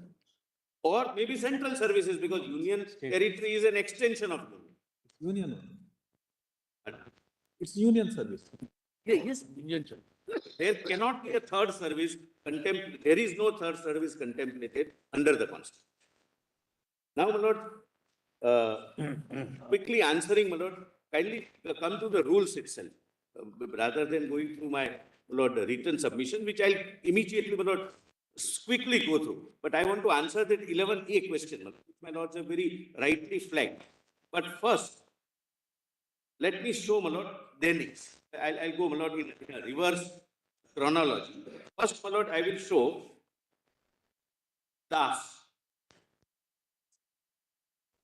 Lord, there is a compilation 4, my lord, I yesterday, my lord, sir, late night it was circulated, my lord, but it contains rules and only 4 or 5 pages are relevant. Rest your lordship may ignore. But for ignoring also, we have to go through the entire thing. My apologies. That is number 4, right? Yes, volume number 4. One day in the life of a judge.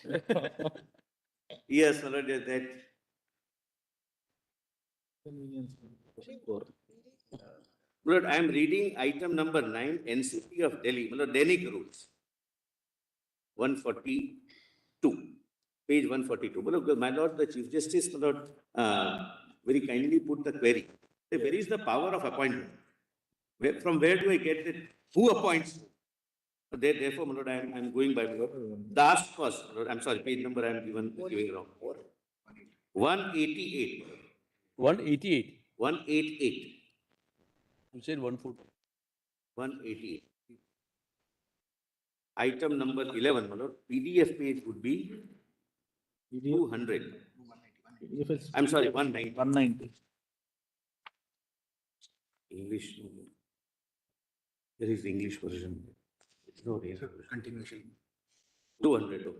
It's all, yes. English version starts at 200. Mr. First. 202, my lord. Here, no, this is class CND. CND. Yeah, DAS, Delhi Administrative Subordinate Services. And these are, my lord, the Is this a feeder category for For Danix, Danix? Is that a feeder? and yes, and Danix is feeder category for all India services. But there is a maximum limit prescribed 30% or 33%. 33%. It cannot cross that. Otherwise, direct recruits up to 67% and from the feeder cadre by promotion 33%. These rules may be called the Government of National Capital Territory of Delhi subordinate service rules, but made by the central government, not by the state government.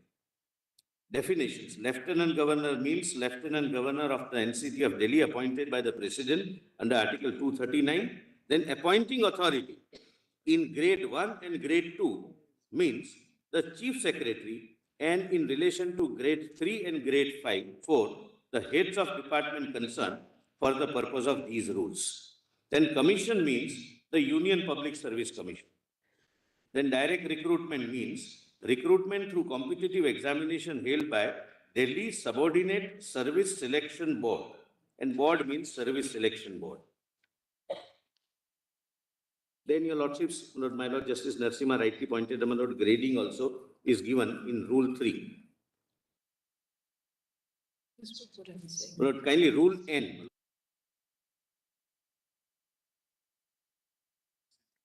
Rule 10. Cadre N, 2N. Cadre Controlling Authority means the services department of the government of NCT of Delhi.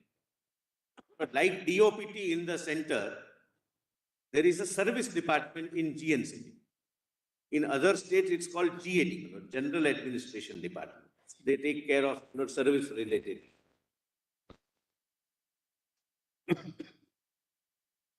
Then, my Lord, this cadre controlling authority, my Lord, kindly see Rule 11 at page 203.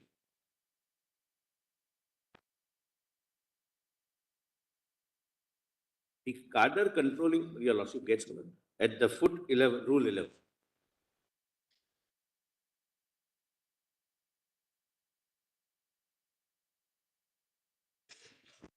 My Lord, liability of every member of the service unless he is on leave, the lordship can. The cadre controlling authority may transfer the members of the service from one office to another office within the service from time to time. Because they are not all India. They are not supposed to work at all India. They are central civil services officers, but they can be transferred only with GNCP. Because of the Other controlling authority means the services department of the government of the government of NCT of Delhi, yes. Correct. That's what I'm Transitor. Thing is appointing authority. Crucial thing is appointing authority. That's Chief Secretary. That's appointing authority will be the person who ultimately have the discipline and other control. That's the chief secretary. Correct. That's the chief secretary. Chief So that's a crucial Correct. in. I read that one first. I read that. Authority is the Chief Secretary. To be. Yes. This is clerks, peons, etc. Now, my Lord, come to Denix.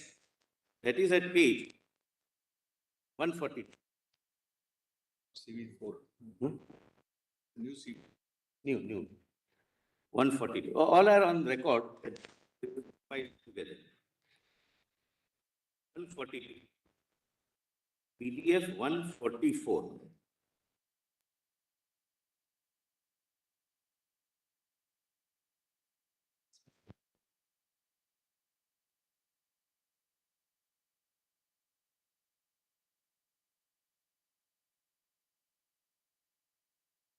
Does your lordship get may I read? Lord, kindly see what this is again, my Lord, Government of India, Ministry of Home Affairs, in exercise of the powers conferred by the proviso to Article 309 of the Constitution and in supersession of so and so, except then these rules are framed. Kindly come to 2A. Administration means the government of NCT of Delhi in respect of National Capital Territory of Delhi and Union Territory Administration in respect of Union Territories of Andaman and Nicobar Islands, Lakshadweep, Daman and Diu, and Dadra and Nagar Haveli. Now kindly, my Lord, turn the page over. Administrator. Administrator means, Lord, LG for Delhi and administrator for the rest. Means the administrator appointed under Article 239 of the Constitution for the Union Territories of NCT, Andaman Nicobar, so and so, so and so. Appointing authority in relation to any grade means authority empowered under the Central Civil Services classification, control and appeal rules to make appointments to that grade. So your lordship may mark on the side Rule 9 of the Central Civil Services Classification, Control and Appeal Rules, which is, my lord, the Honorable President. Now, my lord, G, 2G. Cadre Controlling Authority means the Government of India in the Ministry of Home Affairs. This is the Cadre Controlling Authority. Commission means the Union Public Service Commission. Then government means the Government of India. O, service means National Capital Territory, that is Delhi. Then kindly see 3, composition of service and its classification. There shall be constituted a service known as National Capital Territory of Delhi, Andaman and Nicobar. Well, kindly see 3, the post in Junior Administrative Grade 1, Junior Administrative Grade 1, and selection grade shall be Central Civil Services Group A post, and those in the entry grade shall be Central Civil Services Group B post, just to show that they are central services. Now kindly come to Lord, Rule 11 and 12. That is directly, my lord, on the point. At page 149, 151 of the PDF. Your lordships gets that, my lord Justice Nasim. Bottom, my lord, Rule 11, appointment to the service. All appointment to the service shall be made by the appointing authority to the Junior Administrative Grade 1 or Junior Administrative Grade 2 or selection grade or entry grade of the service, and not against any specific post included in the service. Now posting. Every member of the service allocated to an administration shall, unless he is appointed to an ex-cadre post or is otherwise not available for holding a duty post owing to exigencies of public service, be posted against a duty post under the administration by the administrator concerned. Administrator means LG under 239. Only in question of this eventuality. No. Please see, every member of the service. Every member of the service allocated to an administration shall, unless he is appointed, he is the appointing authority. Except in those cases. That is what I. Yes, your lordships are right. Except in those exceptional cases, he is the administrator, namely LG, the authority. Then 30, the government shall, from time to time, allocate a member of the service to any administration for posting in terms of Rule 12. Look, this is, NX is for all these union territories, including NCT of Delhi. Unlike DAS, which can be transferred and they can be, but they should be working only in NCT. They can go to Lakshadweep, they can go to Arunachal, they can go to any of these named territories or the states. And the government of, means the government of India here in this. 2K, I have read. So Cadre Controlling Authority is MHA, government is Government of India, posting by the administrator, and of course departmental action also by the appointing authority. That goes without saying. Now coming to the third, All India Services. And kindly bear in mind, I am not for a second saying that control means functional control, that how you will discharge your functions. That's not the function. That is as per the transaction of business rules.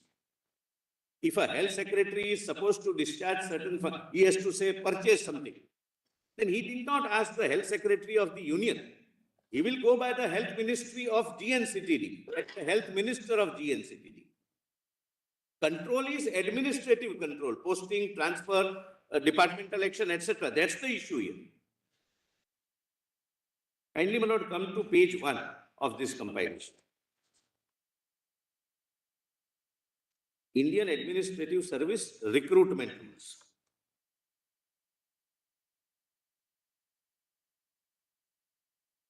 Page? Page 1, the first page of the compilation. Maybe 3, my lord, PDF volume 3.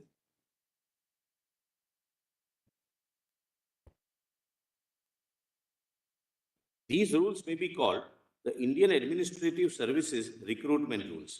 Then commission means UPSC, then AA, direct recruit means a person appointed to the service, but we are not concerned. B, joint cadre and state cadre have the meaning specific respectively assigned to them in the Indian Administrative Service cadre rules.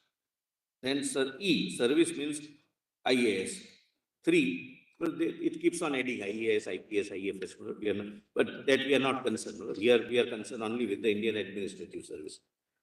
State means a state specified in the first schedule to the Constitution and includes union territory. Well, this came in 1958. After, my lord, 7th Amendment in 1956, Union territory was here consciously added. Then state service means, kindly see, all are central services, no specific service, my lord, for individual union territory. For the purpose of filling up the vacancies in the Indian Administrative Service cadre for Arunachal Pradesh, Goa, Mizoram, Union territories under Rule 9, and the following service named: A, Delhi and Andaman Nicobar Islands, there is DENIX. Correct, madams? Who is that is the state civil service. That's how it is named, but it is a central civil service for all purposes. Correct, madam? Then kindly see H. State government concerned in relation to a joint cadre shall consist of persons recruited to the service in accordance with provisions of these rules. Then, my lord, 4(2) may be relevant, my lord. Subject to the provisions of these rules, the method or methods of recruitment to be adopted for the purpose of filling up any particular vacancy or vacancies as may be required to be filled during any particular period of recruitment shall be determined by the central government in consultation with the commission and the state government concerned, Lord, in case of joint cadre. Similarly, my lord, B is the strength, number of persons to be recruited. My lord, what happens is, Lord, before the advertisement is issued, Lord, all states are consulted that what are your requirements, what are your vacant positions.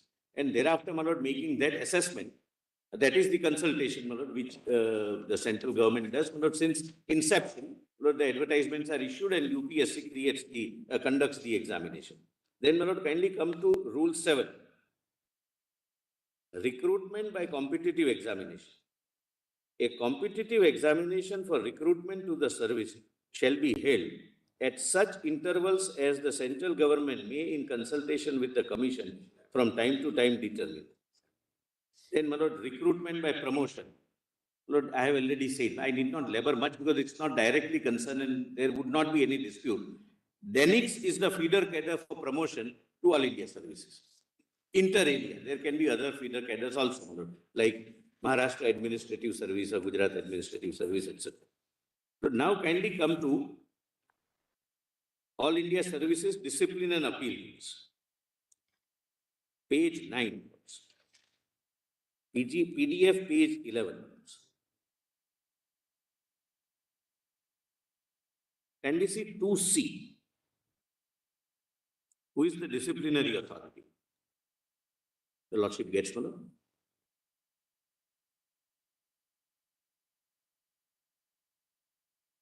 May I read?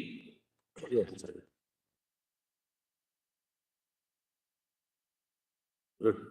PDF page 11.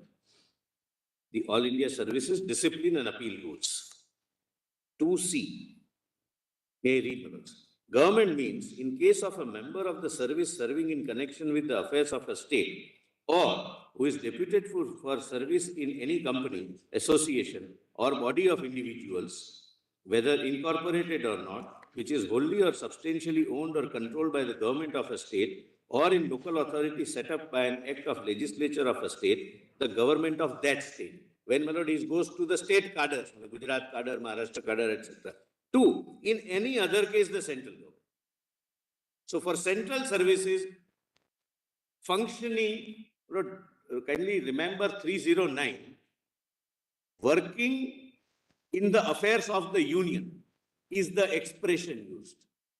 So those who are working in the affairs of the union, the central government is the disciplinary authority. Well, that's the limited purpose of this.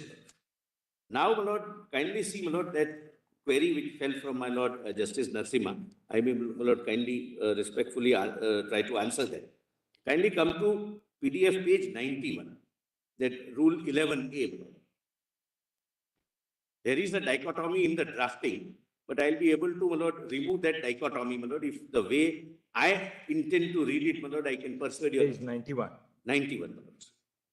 PDF page 91, my lord. 90. 91. What is that? Cadre rules. My lord, Indian Administrative Service cadre rules. My lord, this, my lord, possibly, my lord's Justice Narasimha was referring to this 11A, my lord, in this. Correct. I'll just, my lord, try and harmonize the reading of 10A. My lord, there is an apparent dichotomy. My lord, kindly see the definition C. State means a state specified in the first schedule, that is federated state, the real state, to the constitution and includes a union territory. So there can be a union territory. Then there is another definition, and everything turns on this. State government concerned in relation to a joint cadre means the joint cadre authority. So state government means state government or UT, but state government concern would mean joint cadre authority. Which Why is- this? Which is referred to in Rule 7, Correct. postings. Exactly, my lord. And my lord, if we read section rule 11A the way they want to read, 7 becomes redundant OTO. Please read para first. But, Rule why? 7. Yes, Rule 7. rule 7. All appointments to the cadre post shall be made in case of a state cadre by the state government and in case of a joint cadre by the state government concerned. Now, what is the state government concerned? Joint cabinet. Well, that's what I was trying to explain. Lord, suppose Punjab and Haryana and Himachal, hypothetically, this is not a true example. Punjab, Haryana and Himachal decide to have a joint cadre. Then there can't be 3 states who work as a joint cadre. So they would designate one as state government concern. In case of a joint cadre, state government concern by the definition is only for joint cadre. Similar, in case of Union of India, joint cadre is the central government through MHA that your lordships would find at page 213, the rules of business of the central government. Kindly come to page 213, 215, my lord, of the PDF page.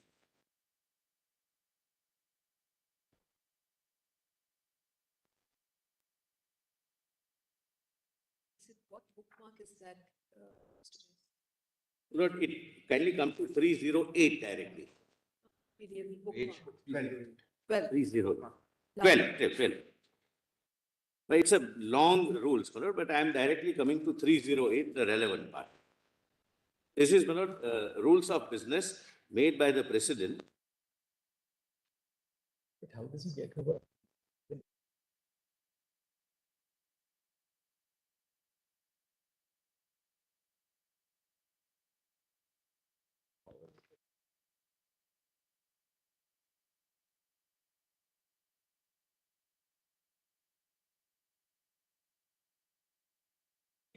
States. I'll read 11A first, my lord. Sir. Yes, 11A is. Yes, sir. But kindly take it that for postings, The state government concern is Union of India through MH. Kindly take it for the time being. I'll come to 11. Kindly come to 11. Authority to exercise certain powers in respect of members of the service serving in connection with the affairs of the states constituting a joint cadre. My Lord, in the context, this is joint cadre of the states as we understand. Your lordships have said.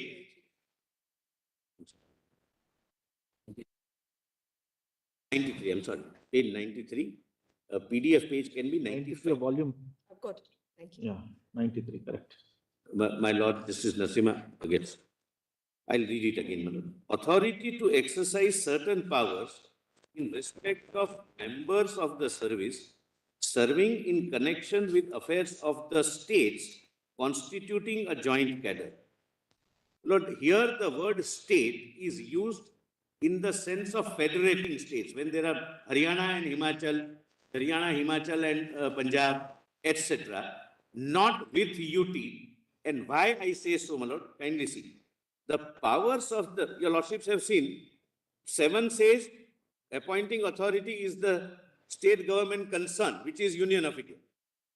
Now, the powers of the state government under the second proviso, to sub-rule 2 we are not concerned, under clause 1 so and so, and under rule 7, we are concerned with rule 7. In relation to members of the service serving in connection with the affairs of the constituent state shall be exercised by the government of that state. 7 says by the state government concerned, and here it says government of that state. So if we take literally government of that state as defined to include UT, then rule 7 becomes redundant and odious. So the only way to have harmonious construction is to read state in rule 11A as federating state. When there are joint cadre of 2 full-fledged states, then government of that state. That is, according to you, cadre controlling authority. Yes. Joint cadre controlling authority. But in case of UT, state government concern, which is MHA. Where do you get that? That will be the state government concerned will be the MHA. Yes, I was showing that. Look, kindly come to page 304. That is, my lord, My own turn, I'll show it's not the MHA, it is a joint cadre controlling authority where my chief secretary also sits, but that's my turn. no, joint cadre controlling authority is different. I am on MHA is not the nodal part. It's not the state. Anyway, 213. 213. No? It starts at 213. No, these are.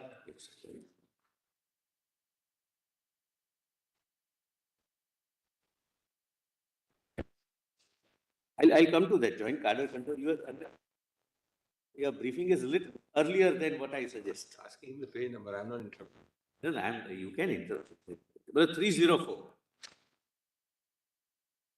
304. 304. 304 will At 306, my lord. Home Ministry of Home Affairs, my lord. tell me the page. 304, but PDF page 305. 306, I'm sorry. PDF 306. Serial number? No, the top is Ministry of Home Affairs within bracket Grih Mantralaya. Sorry, we are not getting. Yes, 304. In the index, it's not there, but it's there. Yes. Page number mein to hai. Yes. Ministry of. Lord, these are the powers delegated by the President of India in exercise of the constitutional powers under the rules of business. Your lordships are aware, rules of business are made by the President. Kindly come to, my lord, 307. Sorry, 308. There is a number to this. That first page is missing. Pardon? What are these rules called, solicitor? Look, these are rules of business, Rules of business. allocation of business. No, Allocation of business rules normally. yes, my lord, page 210. 213, I'm sorry, 213 or 217.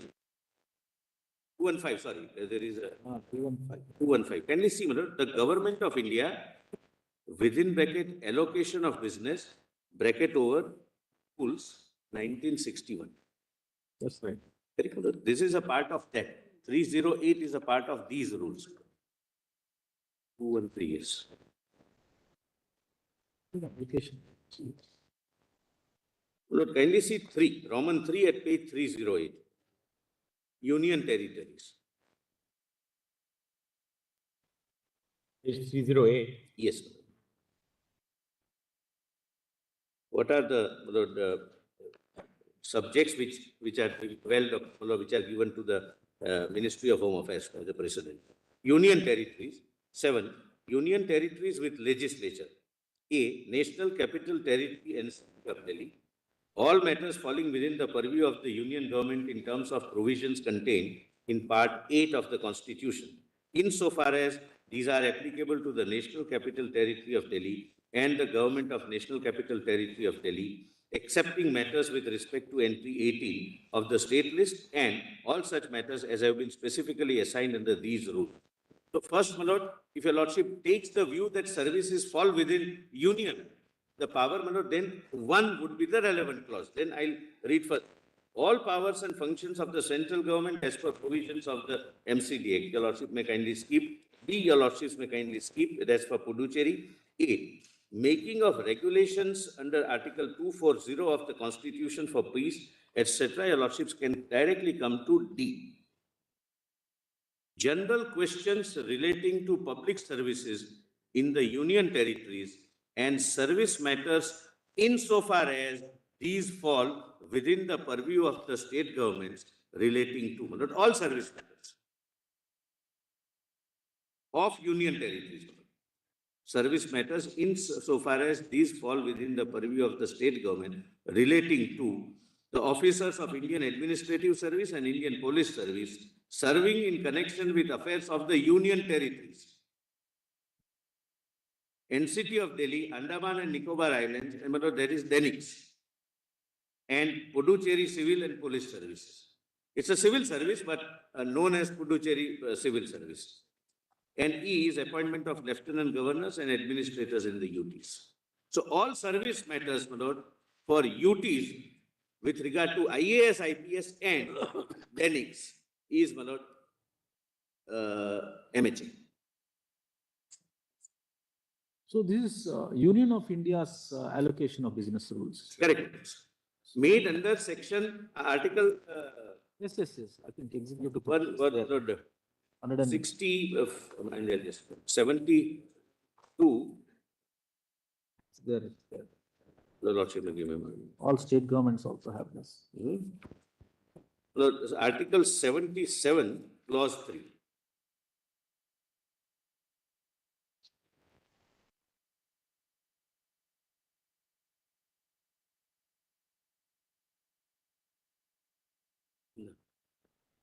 Yes. Conduct of business of the government of India, Your lordship. Yes. All executive action of the president. 3. The president shall make rules for more convenient transaction of the business of government of India and for allocation amongst ministers of the said business.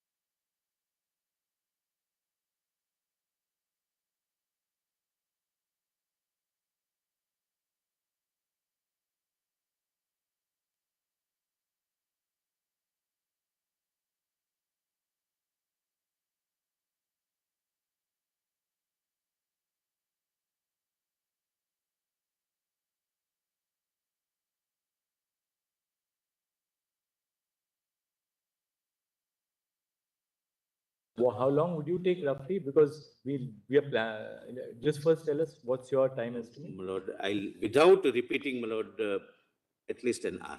1 hour. And in rejoining that, Dr. Singhvi, how long would you It take? is my respectful submission. I would require 120 minutes, but I'll try and do it in 90 minutes. Sorry, how much time? It was 1.5 hours. I want 2 hours. 1.5 hours. I want 2 Otherwise, hours two actually, And Malad. solicitor, you are saying 1 hour, outside limit 1 hour. 1 hour, my lord. Your lordships have No, seen, no, I have not we are not repeated pushing, it. Mr. Solicitor, we are not pushing you into a corner. We just, so that for our own logistical thing, I was talking Yes, to my yes, colleague. That's all. So 1 hour, you'll wrap up, no? 1 hour sometime, my lord. 1 hour, 10 minutes, my lord. All right, so If your lordships are for logistics, if your lordship would want to keep this bench only till afternoon lunch on Tuesday, is It one- can be. I'm only making a loud for- thing. for Within one session, it can be. It can be, if see, he because gives I me have a 2 little hours. mentioning, we start at 40 to 11. So you would finish, say, by 12. He's got another 45 minutes today. No, I can do it tomorrow. I mean, No, today you have.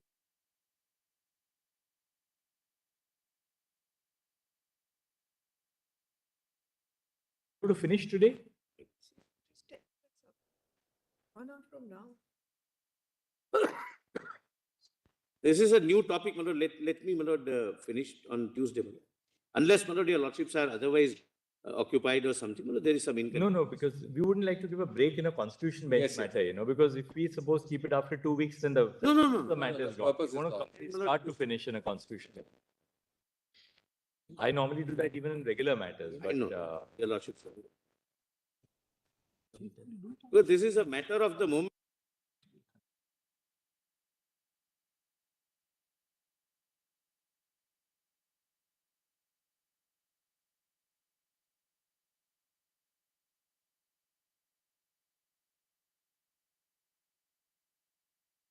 what we can do is today we'll rise at 3:30 so that, if Lord, you're it's starting. 3:15 already. If your lordships can consider rising now, Lord, rather than.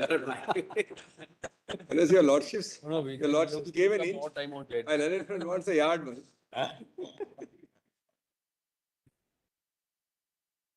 I have Order never. controlling authority is here. Pardon, my lord? Order controlling authority is there. Yeah, yes. And there is no joint cadre there. No Only a joint single cadre controlling. We have joint cadre controlling. So then in a wrap up for what you have covered so far post lunch, what is it that you're trying to then, what's the submission? How would you formulate it? My lord, there is one more suggestion, my lord. Mr. Salve sent a message that if he can be given for 20 minutes today, my lord, then he For can. what? For what? We have not home. No, he's for the, my lord, this, We are not. Denics and IAS officers as well. Allow that application. Intervention in a constitution bench. Solicitor, you are here now.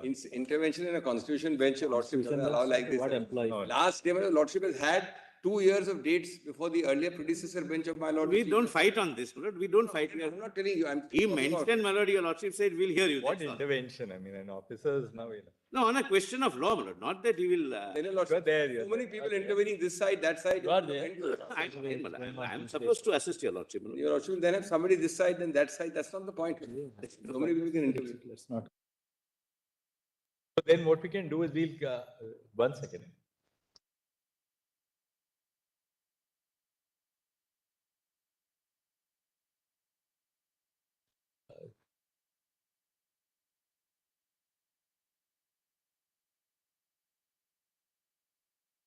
Continue on Tuesday.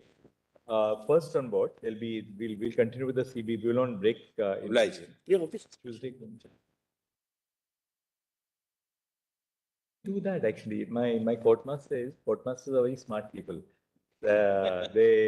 Courtmaster has a suggestion that we can start at 10:30 and mentioning can be at 2:00. Yes, yes. Later. Certainly. Tuesday. I was a young judge in the Bombay High Court and you start on these specialized jurisdictions like company jurisdiction. Company registrar would tell us, sir, अब ऐसा करना होता है उसमें. There is only one. They spend their whole like a long career, in amalgamation, merger. The procedural part, they know much better than anything.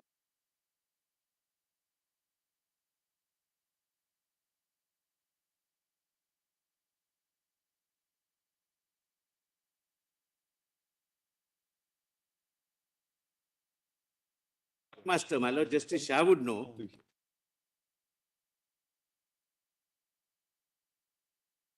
I need 2 hours, I'll do it in 90 minutes.